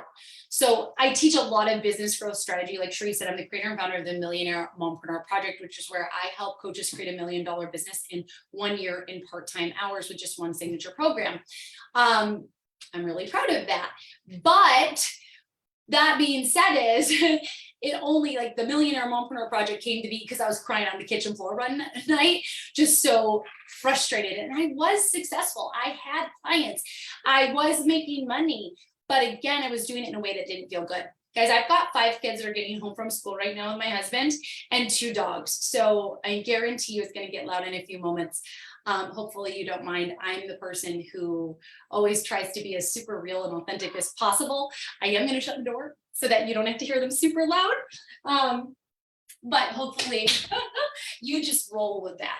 So I have this story of, you know, feeling really stuck and kind of like, it wasn't worth what I was putting into it. My results weren't necessarily matching the efforts I was putting into building my coaching business. And then fast forward, I'll bring you to the time of New Year's Eve, 2019. I welcomed baby number 5. And then the pandemic hit in like February, March, 2020. 3 months later after that, in June, 2020, my husband was diagnosed with 3 different cancers, lost 80 pounds and was on his deathbed. All the while I was trying to run my 2 businesses and breastfeed one baby, potty train the other one. My kids are all about 2 years apart. So they're like 2, 4, 6, 8, 9, 10, 2, 4, 6, 8, 10. And, you know, take care of the house and all the other responsibilities. We all have this story, right? Like it was just insane. And I had been farther along in my business and making more money, which was really awesome. But once again, I kind of like hit a new, you know, that entrepreneurial roller coaster that everybody talks about. Like I hit this new place of just like, no amount of money was worth it. Can you give me a kiss? I'm on a special meeting. Oh, give me a kiss. I love you. I'm going to come out in a few minutes. Okay. Stay with Daddy. Say hi to my friends. This is Lola. She got cotton candy. You're amazing. Okay. I love you so much. I love you so much. Stay with Dada. I love you, baby. She just started school, guys, this year. She's in kindergarten. Today was her 2nd day of school. So she is like on cloud 9. And, I was at this space though of like, dude, it was a life or death for me. My husband was terribly ill and they were preparing us for the end. And I was like, okay, I'm at this point in time, I was making like 30K months in my coaching business, but I was working about 25 hours a week too. But I was just feeling like that in my coaching business, plus my physical therapy clinic, plus everything that I had, like these 5 kids, and I was online schooling. You know how many teachers saw my boob on that homeschool laptop thing that they were using? A lot of teachers and kids saw my boobs. Like, I'm certain of that. Horrible, like, truth, but it is what it is. Like, but I found myself at this space of like, yeah, even this isn't worth it. I still feel like I'm hustling and grinding again. And like, I pretty much gave up on my business. Like, I just felt like I need to show up right now for my husband, my children. Our PT clinic employs a lot of people. I was a one-woman show in my coaching business. Like, I'm just going to stop trying to market and grow my business, my coaching business. And I'm just going to show up and love on the girls that I already have as clients. I'll see them through to the end. I'll pass them off to the right people. Like, I was closing down my business. And for me, part of my story is God kind of was like, whoa, why would you do that? This is like your passion project. You love it. It lights you up. It's what doesn't feel like work, even though it's work. Like, no. You're going to figure out a way to make this work. But by default, because I'm a hustler and a grinder, I went to, well, the only way I can figure out how to make it work is work harder, right? Like, work harder. I don't want to be that person anymore. Like, I had my second baby. I had a broken leg at 8 months pregnant with my second baby. I had an 18-month-old with me at that time. Delivered the baby with a broken leg, came home the next day and worked 8 hours from home because I owned a business. Like, I was always the person with the mind of like, I'll get it done. I'll figure it out. And it worked for me, but not really, right? Like, it didn't work for me. It got the job done, but it didn't work for me. Like, it didn't fulfill me and all the things. And I had that story. So this was like me. I was like, okay, if God's telling me to do this, he would not tell me to go do the work harder way. He's telling me to look for a new way. And this isn't what I heard at the time, but he's telling me to look for the harmony way. Like, there's got to be a better way. And this is where I started to really lean into some of my personal development that I had been really heavy in for the last few years. It's probably what got me through a lot of hard times, right? And so what I started to really recognize at this point is like, okay, if God wants me to do this, I'm supposed to trust him. I'm supposed to follow him. I don't know how. I was so focused on, okay, so tell me how, God. Okay, tell me how, God. And he wasn't really telling me how. But something that I had learned a long time ago by a mentor of mine, Tony Robbins, was that it's more important about showing up as, and this is the first takeaway that I really want you to run with, guys. This is integral. This is like literally when anybody asks me how, whether it's in business, in life, in marriage, in parenthood, in health, like when somebody says how, I say, it's simple. You got to switch those letters around and you need to become who you most want to be. You need to become who can achieve the results that you desire. I want you to become the one, the way I like to say it best is become the one that the results you desire require. This is such a simplistic thought, so much so that some of you might be rolling your eyes right now, and that's okay. I too rolled my eyes the first time I heard it. I was like, okay, that's cool. Sounds great. But yeah, that's woo-woo, right? Like, we all know like that it takes heavy action. So I need to know the how. And this is where I started to get, as a certified life coach, I started to do a lot more of continuing education stuff. And this is where I came to not only learn, but actually understand that we in life only have control over 2 things. I know as women and moms, we think we have control over a whole lot more than that, but it's really only 2 things: belief and action. Trust me when I say that. Belief and action, and in that order. Okay. So this is why when you don't know how you can go achieve something that you want to achieve, you need to focus on who you most want to be. Because if you start showing up and acting like her now, the how, one step at a time, will instantly reveal itself. So when I wanted to build a 7-figure business making 30K a year, you can guarantee that at the time I was showing up really with my business as like a side project, a passion project, a hobby, like a, hey, if it ever makes it thing, right?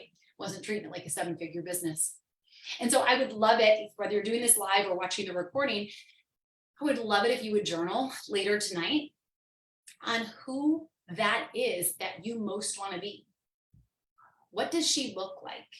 What does she act like? What does she think? What does she post? Right? Like a lot of in my business growth communities, I will share with people like, pretend you're already making whatever that first goal is, 10K month, 20K month, 100K month, whatever it is.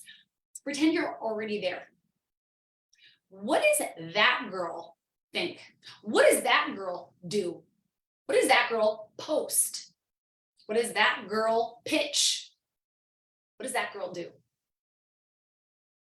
It's so simple that it's almost annoying, but it is the answer to any how question you have in your life or business.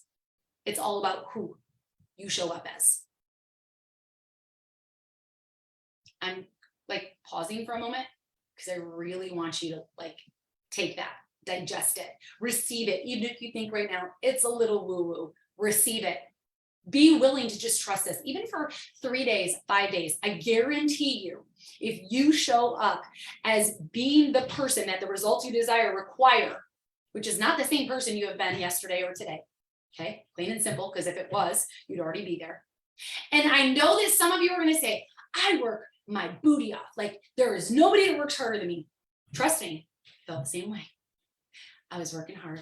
I was doing all the things. And even my husband gave me that credit. He was like, nobody works harder than you. Like this is just ridiculous. Like that you are not further along. I'm like, I know. It's because I'm not talking about working harder. I'm talking about working smarter. Okay. Talking about working smarter. And who the results that I desire require is actually me not doing all the things. This is when I understood I could no longer be a one-woman show in my business, right? I built to 7 figures as a one-woman show and it was great. But this is where I was like, if I want to go to an 8-figure business, something's got to change. And I plan to share with you the 3 W's today. So the first is who. Another is I want you to remember that what got you here, where you are today, will not be what gets you where you want to go. And that will change every single day. The more I grow in business, in anything, like the more I'm forced to grow again and again and again. And it's really uncomfortable. It's really uncomfortable. I remember thinking to myself, like when I started building a bigger business, I was like, this is really hard. And it's not even hard anymore of like the actions of what I'm doing to get there because I had been doing it consistently. So something I believe and I preach to the point that it's annoying. Cherie knows like what quote I'm going to say right now because I say it all the time. But it's the truth. And it's a quote by F.M. Alexander, and it goes like this. I'm paraphrasing here, but people don't choose their futures. They choose their habits, and their habits determine their future. And I was showing up doing the habits of the one who had a 7-figure business, which was awesome. I started to have those results. I started to get results that matched my efforts, which actually had me doing a whole lot less than I had been doing before. Like I stopped doing all the things and just did the needle moving actions, which was awesome. But what actually stumped me was the problems that were happening. All of a sudden I had these bigger problems to deal with. And it was extremely overwhelming. I'm like, are you kidding me? Like I trusted you, God. I did all the things you asked me. I'm here. And like now this, like why? Bigger roadblocks. I'm now the person who can actually see every roadblock as like a blessing. Like there is a lesson to be learned in it. There is something that I can take to use for me. There is something that I can take to use for my community, my audience, or when I'm speaking at an event like this. But it took me a long time to get there. And so, I would hit these roadblocks and I'd be like, And this is where God's like, what got you here, my friend, is not going to get you where you want to go. So if you're at a roadblock, it's time to do something different. And that is frustrating, I know, but you have to remember, we keep doing the same thing. All we're doing is maintaining. And this is a super annoying quote, but I know you've heard it by some of the greats in the motivational and inspirational speaking world. If you're not growing, you're dying. Like, so annoying, but it's so true. It is so true. I absolutely am pursuing growth every single day, not because I'm chasing growth and chasing success. I'm chasing fulfillment. If I'm not growing every single day, I don't feel fulfilled. So if you are feeling stuck and unfulfilled, then that is a sign that you are not showing up as who you most need to be to achieve the thing that you want. And it's time to do something different, because what got you here isn't going to get you where you want to go. Okay. It's simple. I know it's hard. I know, but it's as simple and as hard as that. And then the third W is being willing to stop doing what everybody is saying. Take, coming to this summit and any other thing that you're a part of where you learn things, go ahead, take it, like let it all sit in there and percolate, let it sit and just be there for when it's time to go and like reference it and pull it out. But remember that you're in control. Okay. So I want you to be willing to build your dream business around your dream life on your terms. So when I was wanting to build my big business and I actually started to in following what other people told me. But again, it pushed me into a wall where I felt like I didn't have any more time to put in. And not only did I not have any more time, back then that meant that I was capped at how much I could make because I was only doing one-on-one. And part of my story is, when I was at this like crossroads of being stuck home with all the kids, pandemic, husband with cancer, I was like, now what? And this is when I was like, Jesse, you have to practice what you preach. You always tell people to build your dream business around your dream life. What does your dream life look like now? Obviously, it's going to look different than in the past. But what does it look like now? You've got this sick husband, you've got all these babies. Like, how many hours do you want to work a week? What do you want to be doing? Like, what is it? And so you can't see, but I've got a whiteboard that like stands up over here. It's on the easel. I've got whiteboards here, had one up there, it fell down. I have whiteboards everywhere. And I just started like writing out in a perfect world what my dream business looked like, what I did, how many hours, all the things. And that was when I felt like God just said to me, he's like, cool, now figure out how to make that happen. And I was like, I don't know how, right? How? And he was like, remember, become who you most need to be in order to figure this out. And for a little bit, I kind of got distracted. I had gone to some really high profile mentors and people that I networked and collaborated with who have like uber big businesses, way bigger than me. And they're like, you have got to outsource your sales calls. At the time I was doing sales calls. You got to outsource your sales calls. It's like, I don't want to outsource my sales calls. Like, I love that I've built a brand that's based off of me and my personality. And I like to know people. I like to make sure they're the right fit for my business, blah, blah, blah. And I was being told to go do all of these things that didn't feel right to me, but I was willing to do them. I mean, I went as far as to hire somebody who I was training on how to do it. I wrote a guidebook for it, all the things. And finally, I was just like, no, this is like still going against what feels like my dream business. So not only was it going against like what looked like my dream life, but also my dream business. And God was like, trust me, like there is a way. You might have to be innovative and create it. If it doesn't exist, you can't find it. You might have to create it. And this is definitely too, where I was like, who am I to create something new and exciting and different? Like these are 8-figure plus entrepreneurs who have told me personally that these are the 5 things I should go do right now. And they worked for them. Why wouldn't they work for me? Well, they wouldn't work for me because they didn't feel 100% in alignment with me. And so, super long story short here, this is where I became really passionate about shoving all of my coaching into group coaching. I had been doing some group coaching, but I was also still doing one-on-one and so on. And I put everybody into a group coaching program. And I stopped doing sales calls and I started just talking to people. I don't know where my phone is, in the DMs, just doing DM conversations and doing sales through there. And I started doing a lot more things. I did hire somebody. I actually didn't end up getting somebody full-time. And I say full-time, she really only works for me part-time, but didn't get somebody until full-time. And she's starting to take on more and more hours for me until very recently, just the last few months. But like, I just understand like that feels good. And she wasn't doing calls for me. She's just doing back end tech stuff that like is a waste of my time. I don't mean this badly, but truthfully, you have to recognize that your time is worth money. Therefore, as the main leader in your business, you should be only doing the actions that are required from you and outsource the rest if you can. I understand that that can be a hard, overwhelming thing to do. Believe me, I struggled with this a lot. I still struggle with it. My assistant wants to kill me some days because I'm like, help me, help you, help me. Like, I just don't know how to do this. I've been a one-woman show for so long, you know?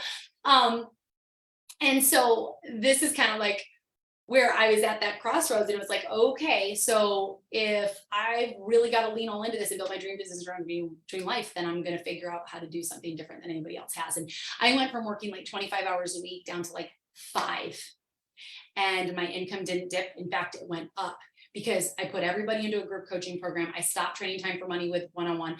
In my group coaching program, I took my genius and put it into like a pre-recorded course so people could binge it. They would show up to live weekly coaching calls on Zoom like this. We would do hot seat coaching, or a private group, all the things, right? But that was it. I was really marketing very limitedly. I was doing closing out sales in my DMs for like in probably a couple hours in total a month to close out over 100K in sales, that I was spending 20 to 30 hours a month before that to close that 100K in sales. Like, I hadn't seen anybody else do this. I hadn't had anybody else suggest me to do it, but I just trusted my heart, and I built my dream business around my dream life by being innovative and creative and being willing. Like, let's just be honest. The other part of this being willing is being willing to fall flat on my face. And I didn't, like, it sounds great. You're hearing the other side story right now. Believe me, there's a lot of trial and error, and worse, there's a lot of crash and burn, you know, a lot of crash and burn. But I trusted that I was supposed to be doing this. If you're here, you're a very purpose-driven entrepreneur. You are someone who feels so called to doing what you do. I'm certain of that, which is why you're in the right place, because it's time to do it differently, right? Because what got you here is going to get you where you want to go. So lean into this whole idea of going from hustle to harmony in a way that works for you. Like, it's truly game changing when you're willing to step out of your comfort zone, because you understand that that's the only way to get to the other side. Like I always say to my gals in the Millionaire Mompreneur Project, welcome to the pretty awkward, uncomfortable club of the Millionaire Mompreneur. Like, if you are feeling great, then we're doing something wrong, because you can feel confident that what you're doing is going to work for you, but like, it should be pushing you. It should be taking you out of your comfort zone. You should feel like, ooh, this is a stretch. This is hard. This is like, ooh, I don't want to like sell so much, right? I teach a lot of transparent and authentic sales. We don't teach pushy sales. We don't teach arm twisting sales. We literally teach like, dude, if it's not you, it's going to be somebody else. So like, get in or get out. It's very much magnetic marketing. But like, my point to saying that to you is like, it's still not easy to put yourself out there every single day and sell, you know, and sell, when I say sell, doesn't necessarily even need to be something free, like, or excuse me, paid. Sometimes it's something free. Like we're hosting a summit right now next week in my community. And I'm like talking about, it's just starting to talk about it. And I was like looking at the next like schedule for all the days. And I'm like, ooh, this feels uncomfortable to like talk about it for 5 days straight. And it's free. Why do I feel so bad about that? But it just comes with the nature of the beast. So I urge you to think about like the people that you follow on social media, anybody. I mean, it could even be like big celebrity entrepreneurs, like the Kardashians, right? Like if you follow, which I don't really follow them, but I like, cause I'm not that interested in them. It's just not who I am. I don't watch TV. So I don't even really understand their personalities, but I just started following them because somebody mentioned to me that I don't even know what her brand is called, but Kim Kardashian is selling like new shorts. It's like the brand name is something, for those of you who are here and know this, you're probably laughing at me like right now, but it's something like Slinkies or Silkies or something like that. And she every single day gets on her social media and like tries them on and she's like, go buy them. Here's the link. Go buy them. Here's the link. Go buy them. Here's the link. And she's telling you like, these are so great. Look at this taupe color, blah, blah. I'm like, why am I okay if she does it? Or if Cherie does it, or if so-and-so does it, yeah, I feel uncomfortable doing it. Like, It is a rite of passage. Think about it.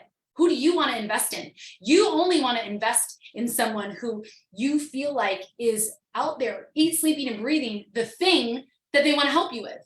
Like, I have literally told people, or people have told me that they've invested in me because I've just been so consistent for years. I've been watching you for years. I'm so excited to finally join your accelerator program. Like, dude, I just need you to know that because you constantly put your things out there, like today is the day. If you weren't out here though, like I would have gone and found somebody else. And like, please trust me when I say that to be true for everybody. So think about who you are as a buyer. You're the same way, right? You're the same way.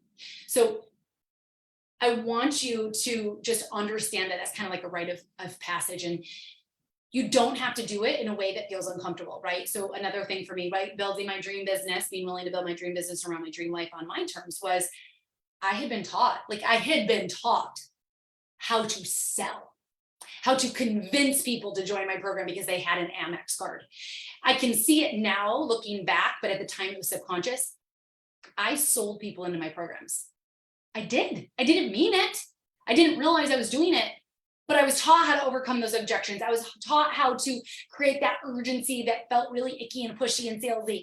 And I did it enough, right? I always say with experience comes confidence. So I did it enough that I started to get more confident in it, especially when the results started to drive.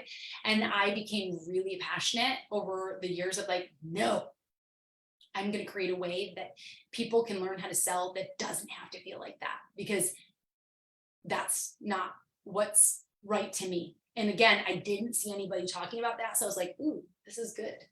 And so not that you asked me, or not that I plan to share it here today, but one of the things that I want you to remember as an entrepreneur who is selling something, if you're feeling like you'd like to sell more, one like simple tweak or shift that could really help you. I could go off on a lot of them, but one simple tweak and shift that can help you based off of what I'm starting to talk about right now is just identifying your unique way of doing the thing that you do. Because if somebody is looking at you to help them, that means they've probably looked at other people, and they've also probably already tried other things. So if they're going to invest again, they don't want to invest in someone or something that's literally talking and acting and promoting that they have the same thing as, you know, something else. Like, it needs to seem like it's different, because that's the only way they're going to be willing to invest, because they're going to think that it's different. That's why I'm on your results this time.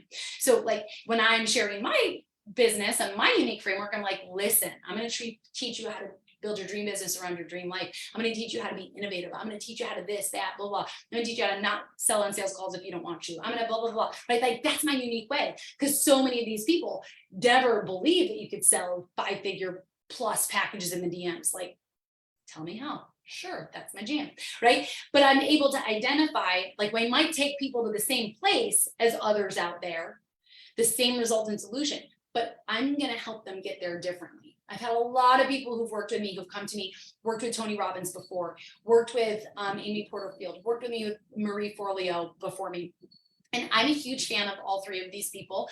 I've actually never invested in Amy Porterfield or Marie Forleo's programs, but I have invested in Tony Robbins, and I had the opportunity to become an elite business mastery coach for Tony Robbins. I did turn it down because, in truth, it was for not enough money. I already had my own thing and for way too many hours. And I trusted my gut on that one. Sometimes I still think, was that the right move? But in truth, I do believe it was. But I mean, I'm a huge Tony Robbins fan, is my point here. And I don't think I'm better than Tony Robbins or Amy or Marie, but what I have learned to understand, the reason that clients come to me and get results with me is because of my unique framework. I'll use Amy Porterfield as an example. She has a program called Digital Course Academy, and it's like 500 hours of trainings. And there's no personalized help or attention from a coach, from Amy herself or any coach in her program. And I know this because this is what my clients have said to me. Then they come into my program and there's like 5.5 hours from start to finish to help them achieve their results. And I'm like, is that enough? I'm like, yeah, because I'm all about simple, high impact over here. Like, that's my unique framework, right? So I want you to identify what's your superpower, what's your unique way, and just focusing on that alone with your promotion and your marketing can be something that really takes you from that hustle to harmony way. Like, for me, that simple shift that simple shift gave me an overflow of leads every single day, like 2 to 10 leads, qualified leads every single day following the promotion plan and the marketing plan that I teach and preach. So I really don't want to dig into strategy here. That's not why Cherie invited me. She really invited me to just share a little bit of my story and a little bit of what I think is tangible for you today. And that would be to, number one, focus on who you most need to be, right? Become the one that the results you desire require most, both in belief and action. And then be willing to build your dream business around your dream life. Even if that feels uncomfortable, do not think like everybody does it the other way around and they're like, when I get here, then I'll do that. Trust me, that time will never come. It will never come. And I say, trust me, because I did it. I tried it, didn't work. And then the last thing is I want you to remember that what got you here where you are today is not going to get you where you want to go. And so that's all I have for you today. I hope it was helpful. I hope there was something in there that you needed to hear today that inspired you, that motivated you to go out and do something different. I'm rooting for you like crazy. Like if you're here, sister, you are meant for so much greatness, all of it that is on your heart. I know that you have big dreams. I always say dream big, start small, right? We can't, I'm a race car girl, a former professional race car driver. And so I always use this analogy that a lot of times we will go like, this is where we are like, but I want to be here. And we want to go from here to here really fast, but we have to understand that just like you can't shift a car from first gear straight into sixth gear, without stalling. Same thing goes for us. You have to be willing to just take one little step at a time. And over time, those little steps are going to give you big strides and they're going to build momentum that is maintainable and sustainable and will help you get to that next level, especially if you're continuing to show up each and every day a little bit stronger, a little bit braver, of doing something a little bit different. Cherie, thanks for having me. Yes, thank you for being here. There were a couple of things I just wanted to kind of point out. Theme from yesterday all the way through today. This is the last summit too had a theme, and this one had a different theme, which I find so fascinating. I think it's for the people who are listening who need to hear it. But every single speaker talked about this, looking for external answers instead of internal answers. And so Jesse, you were saying that everyone kept telling me I had to do it a certain way, and I didn't want to do it that way. I wanted to do it my way. And every single person, Megan Huber talked about that. Misty Springer talked about that. I talked, one, I'm missing one person. But anyway, everybody had kind of that same, like, work harder, do more, do what everybody else is doing and what everybody else is saying that you should do. And then that kept us in hustle. And so the stopping point, the transition, the pivot into harmony is stop looking for answers outside of yourself. So I love that, like you touched on that as well. And there were a couple different themes that everybody kind of touched on, but those were the two. Is like, I just thought I had to work harder and do more because of what somebody else was telling me to do or somebody else's expectations. But no, what we really need is just to stop and go internal and figure out how to do that. And the belief, Jesse, you and Misty both talked about this, of like, I had to stop the doing and learn how to become the person I needed to be. So I want to point out, I want to say too, I didn't know that was your theme. And I'll bet you some of the other speakers didn't know that was your theme here too. No, well, it wasn't like a premeditated. Oh, but you're saying now, you're seeing how we're all, okay. Yes. That's awesome. I love that. I love that. Yeah. Jesse, will you say that you had started to say, become the one that the results you most desire require. And in essence, it is that being, like you said, overdoing. I think there's a lapse. I'm sorry, in Wi-Fi here. I said, become the one that the results you most desire require. That the results you most desire. Okay. And it's really about more of that being versus doing, which coming from, again, my past, I had achieved a lot by doing. So this was extremely hard for me to kind of, a lot of the way that it's talked about now is to step out of that masculine into that feminine way, which whatever, whether you resonate with that or not, but that is something I'm hearing a lot about nowadays. And I guess, yes, in essence, that is what, we are doing, but there's so much fulfillment. I will say to you, I've had a lot of success, like world champion race car driver, like built this big business with my husband. Like we've done all of these amazing things. And when I was doing, the achievement didn't feel good. I actually, like, it's almost embarrassing, but I really do believe that there's so much power in each person's truth. And so I feel like I'm supposed to share it, but like, I mean, had this whirlwind career as a race car driver. I mean, I drove all over the country, some outside of the country, in front of groups as large as 40,000 people. Okay. Signed autographs till 6 a.m. the next day after a race at night. Like, I mean, been in all kinds of publications, been on ESPN, threw up live on ESPN. That's a great story for another day, but like, had so much success, and I really struggled to feel fulfilled in that success because I was so focused on the doing. Now, coming from an angle of just being, the success feels great, but I also don't need that to feel fulfilled. I actually feel fulfilled even now here, right? Versus when I hit that next step, like there's just so much power. I literally celebrate every single day something in my life, and it's always because of who I'm being, and that fulfills me. That's enough. That's peace for me. I don't know who needed to hear that today, but I felt called to share that. Somebody needed to hear that today. Yeah, absolutely. And that's what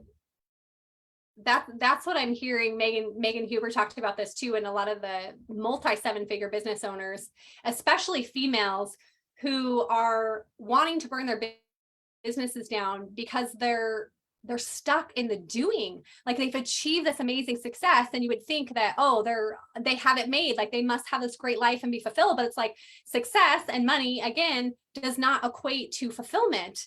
And so there has to be this shift, and that's where the like get out of the hustle, and how do you get into harmony? And it's the stopping the doing, and that's so hard as a high achiever. It's so hard. I shared that in my story too. It's like feels impossible sometimes. But that's why you need to be at the retreat. That's why you need this. Jesse's going to be there. Missy Springer is going to be there. Like if you are stuck and not knowing how to get out of the hustle, and you want to have a business of harmony, if you're like, I have this goal, but I can't keep doing it this way anymore, you need to be at this retreat. And I just wanted to recap really quickly between all of the stories, everybody that shared, a couple of the things that came out is, one, saying yes to too many things, lacking boundaries. These last three are almost every single person of this summit talked about. You are achievement focused over fulfillment and freedom focused. Just because you are fulfillment and freedom focused doesn't mean you're not going to have success. It means that you get to have success in a way that fulfills you and that feels really good, instead of being achievement and income focused. And Jesse, you experienced this as a race car driver, and you also experienced it with your PT business. So I love that you had that like come out in multiple ways, and we have to be intentional in choosing how we do that. And then again, you need to look for internal answers instead of external answers, and stop working at the same intensity and frequency all year long, all month long, all day long. Like there has to be rest. And I talked about that with the Olympic swimmer, like there has to be rest. And Jesse, I know that you talk about this briefly, of rest can mean sleep. Rest can also mean a lot of other things, but you deprived yourself of sleep for a long time and actually ended up having, will you touch on that for just a second? Because I think that's really important for people to understand. Yeah, so I was so much of a doer.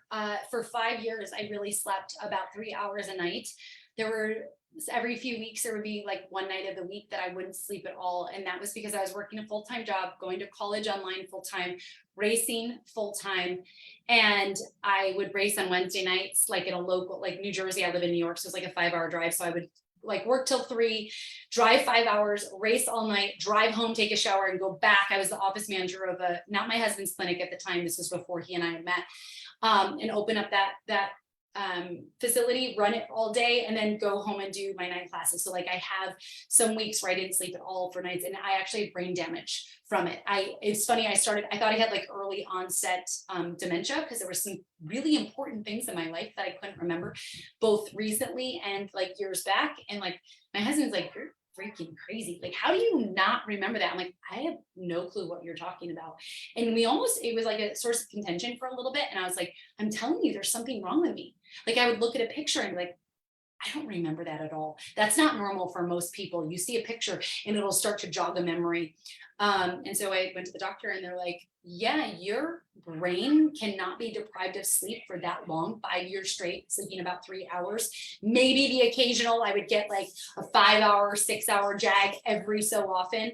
But you can't do that. I just knew how to do it, right? I always say we attract what we are, not what we want. And sometimes that works for you and other times against you. In my case, like I was just being that person that I needed to be, right? I was choosing my habits, right? People don't choose their futures, they choose their habits, and their habits determine their future. And I was just in this space and I learned how to do it. People were like, how could you even function like that? Like there was no other choice.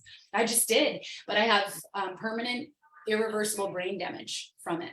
So yeah, like insane, I know, but like it's true. And I'm the person that goes to sleep every night at 8 o'clock with my children. I'm the person that does not always, I used to a lot of times wake up super early in the morning just because it was my time before my kids woke up.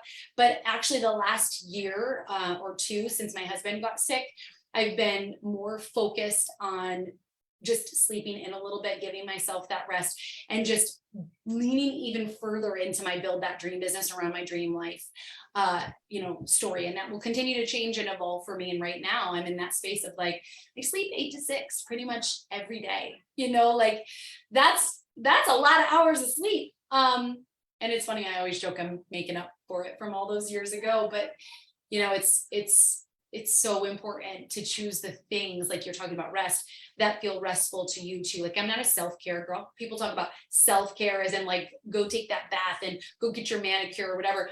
Like, no, I just want to sit on my front porch and leave me alone. Like that's my self-care. My self-care is figuring out how to make sure I have at least 1 hour every single day for just me, where I'm not having to like guard my children and stuff like that. As well as like taking 1 day off a week. I might only work 2 or 3 hours a day, and that's amazing, but I actually have another, like, not just my weekend's always off, but like 1 day off during the week that's based all about me. And sometimes I actually will a lot of times work on my business versus in my business on that day. But like that's even rest to me, right? It's everybody's version of rest or anything is different. That's what it is for me. But it's again trusting what feels most in alignment with me, not just what other people preach. Yes. Oh, so good. Thank you for sharing that, Jessie. And yes, rest and self-care, all of that, it has to be for you and not waiting until you hit a certain level or a certain goal like it now. This is your you're permission. Gonna end up like, yeah, I was just gonna say, if you will allow me, like this is your permission, everybody listening today, like to decide right now to make the change, even though, like I said it earlier, right? Like if you keep saying, I'll do that then when I get here, I promise you it's not going to come. The way it's going to come is because you decide right now to make the change. It's that simple and that hard, but just do it with trust, full body trust. And it will become for you. You have to believe it. And of course, act accordingly, but it will happen for you. Thank you so much, Jessie, for being here. I appreciate you so much. I am going to put up the registration, the interest form you can fill out again here in just a second. So I'll leave that on for a few minutes so you guys can go. Don't forget that when you fill out the interest form, there is bonus coaching with me, depending on what package you get. So I'll put both of those screens back up so you guys can look that over. But again, every single person that has been on this summit, this isn't just me. That's why I do these summits. I don't want you to just hear my story. I want you to hear everybody's stories. And nobody's story was curated. We didn't get on, none of us, we didn't get on, and I didn't tell people what to say or what to do. They came up with their own titles. They shared their own story of going from hustle to harmony. And if you go through and you list every single one, you're going to hear similar themes through everyone. It maybe somebody did it different, maybe the revelation was a little bit different, but you're going to hear similar themes. And there's a reason.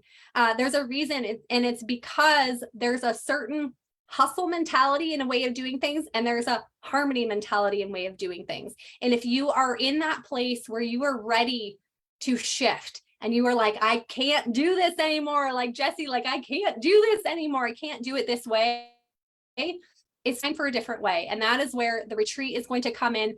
So make sure you fill out that interest form, and we will have a conversation and we'll figure out which the best package is for you. So can I say something about the retreat? Yes, absolutely. Again, like she said, we didn't talk about this in advance. I know what the retreat is, guys, because obviously I'm going to be there and I'm so excited about it. But I didn't hear her share with you anything so far. So I may be crazy in what I'm saying. Hopefully, I think it's going to be very full in alignment. But I want to share two things about this retreat. And number one, it's that my husband and I were on the brink of divorce a few years ago. Believe me, this will all tie back in, friends, to the retreat. Somebody needs to hear this message today, but it's because I was on this like personal development. This is before he was sick. This is like 5 or 6 years ago. I was on this personal development train and I was like going fast. And he like kind of realized I was going with or without him. And I'd asked him 3 different times to go away to a retreat experience. It was a life growth retreat experience with me. And he said no, all 3 times. And I'm sorry, 2 times. The 3rd time he said, yes, I'll tell you then, first 2 times. And crazily enough, the first 2 times that I asked him to go to me, like it was booked, I was going. And if he didn't go, I was taking somebody else. I already had the 2 tickets. Something happened to the first event. They moved the first event and we couldn't go. We had another like huge engagement. So, okay, whatever. Second one, I ended up pregnant and I was not allowed to travel. I had a lot of complications with most of my pregnancies, but specifically with this one, and they wouldn't let me travel. So then the 3rd time I was going, and like there was nothing stopping me for this one. And I just, for the heck of it, knew my husband would say no because he said no before, but I asked him. And I said, hey, so I'm booking flights and stuff for that event, blah, blah, blah. I said it probably just like I'm saying it to you right now. And I was like, so I'm just checking in with you before I give the ticket to somebody else. Did you want to go? And he was like, yeah, sure. And I was like, what? And he was like, yeah, whatever, just book it. And so I did. We never talked about it again until the night before we left. And I still did not think he was actually going. I booked the airport or the air flights with his name. I booked the hotel, all the things. I still did not really think he was going. I was packing my bag the night before and he's like, oh yeah, oh my God, we leave tomorrow. And I'm like, yeah. And he's like, are you going to talk to me about it? And I was like, well, you knew, you said you were going. Cause we were like this, guys, like just being real. We have a really great marriage now and whatever, but back then it was tough. And he was like, oh yeah, okay, who's watching the kids? Like what's happening? Blah, blah, blah. I mean, I booked him out of the clinic, like our clinic. He didn't even like, whatever. Like how all this happened. We went, he did say to me on the air flight there, just don't give me any grief while we're there. Let it just be what it is. Okay, Jesse. Like, I mean, it was a 3-day experience. No, it was a 5-day experience. This is a Tony Robbins experience. And I thought on day 1, he's going to not come back for day 2. We really we did our thing, but like, I really thought he wasn't going to come back. And so the night, it was a UBW event. We're not walking on fire, guys, at Cherie's retreat. Sorry. But we walked on fire that night. And some people are like, whatever, blah, blah. But like, I just went and started to walk out in my line. Like we went 2 separate ways. They put him in a different group than me. I never thought he would do it. He did it. He was so proud of himself. Like all the things. He stayed for the whole 5 days. He came home a completely different person. He came home, lost like 30 pounds in a matter of 2 months, just really taking control of his like health and all the things. He and I were just like this growing in our marriage because we were actually talking and communicating and focusing on the good and where we wanted to go instead of on the bad and all the things. Like it was amazing, right? And there's just something, this is why I now host in-person events. This is why, like, when Cherie asked me to go, I'm like, yes, I love in-person retreats. They're so transformational. Like, there is just nothing we can do or say to you right now to make you understand the power of what Cherie and her method and what we are going to share here with you. Like, there's so much gold there. And so, like, I'm not trying to sell you into this, but if your heart for even a second feels like you're meant to be there, Cherie does not know I'm doing this. She's right now laughing like, Jessie, stop selling for me. But like, I'm just really passionate. Cherie said I'm her coach and she's my client, but I adore her. I don't actually normally come and speak at my clients' events and things like that. I adore her. I adore her work. What she is doing is changing the lives of women like crazy, and not just making you more money, but building you that dream life along with it. And there is just like, it's priceless. It is priceless. And I promise you that it's almost like an activation at this retreat, this experience. It's a fully immersive experience that cannot be described to you. But if your heart is feeling at all like you're meant to be there, you are. I can't wait to meet you and hug you in real life person, just so you know, like, we're going to become friends very quickly there. It's just who I am. If you're somebody as passionate about life and business growth on your terms as I am, and I just, you know, I promise you, you will not be let down. It's not just an experience for those 3 days. It's a total transformation experience that you're going to take with you and carry on and implement to continue to grow and grow infinitely. Honestly, you're not going to plan to hit any specific goal, you know, that next level. Yeah, we're going to dream big and start small, but to grow infinitely with what you experience and learn at this event. So I apologize if I went out of turn, Cherie. You can totally edit that out for the recording people. But I'm really passionate about it, and I believe in the power of others speaking up for those, you know, when it's appropriate. Never ever fake blow smoke, but when it's appropriate and authentic. And you know, meeting you and being a part of you and in what it is that you do has changed my life for the good, and I know a lot of other people need to be a part of it. Thank you, Jessie, for sharing that. You make me cry. Yes. So and actually Jessie hosted a retreat that I just went to in July, and same thing. Like I told you, I'm like addicted to retreats, and I'm addicted to creating these experiences. There's just something, and her retreats are totally different, but there's just something so powerful and transformational about being around other women and being immersed in an experience that you just can't describe unless you've been there and you've done it. So we want you there. Like Jessie said, if this is like, if you're like Misty says, if you get that little niggle, if you like feel it in your heart, it's meant for you. So I will post the link again, where you can go to fill out that interest form, and then I will be in touch and we will go from there. Thank you, Jessie, for being here. Thank you for sharing your heart and being just so open and transparent with everybody. And you're amazing. I love you, and I'm so thankful for you being here. Thank you. Love you too. Have a great day, everybody. We're rooting for you like crazy. Yes, thank you.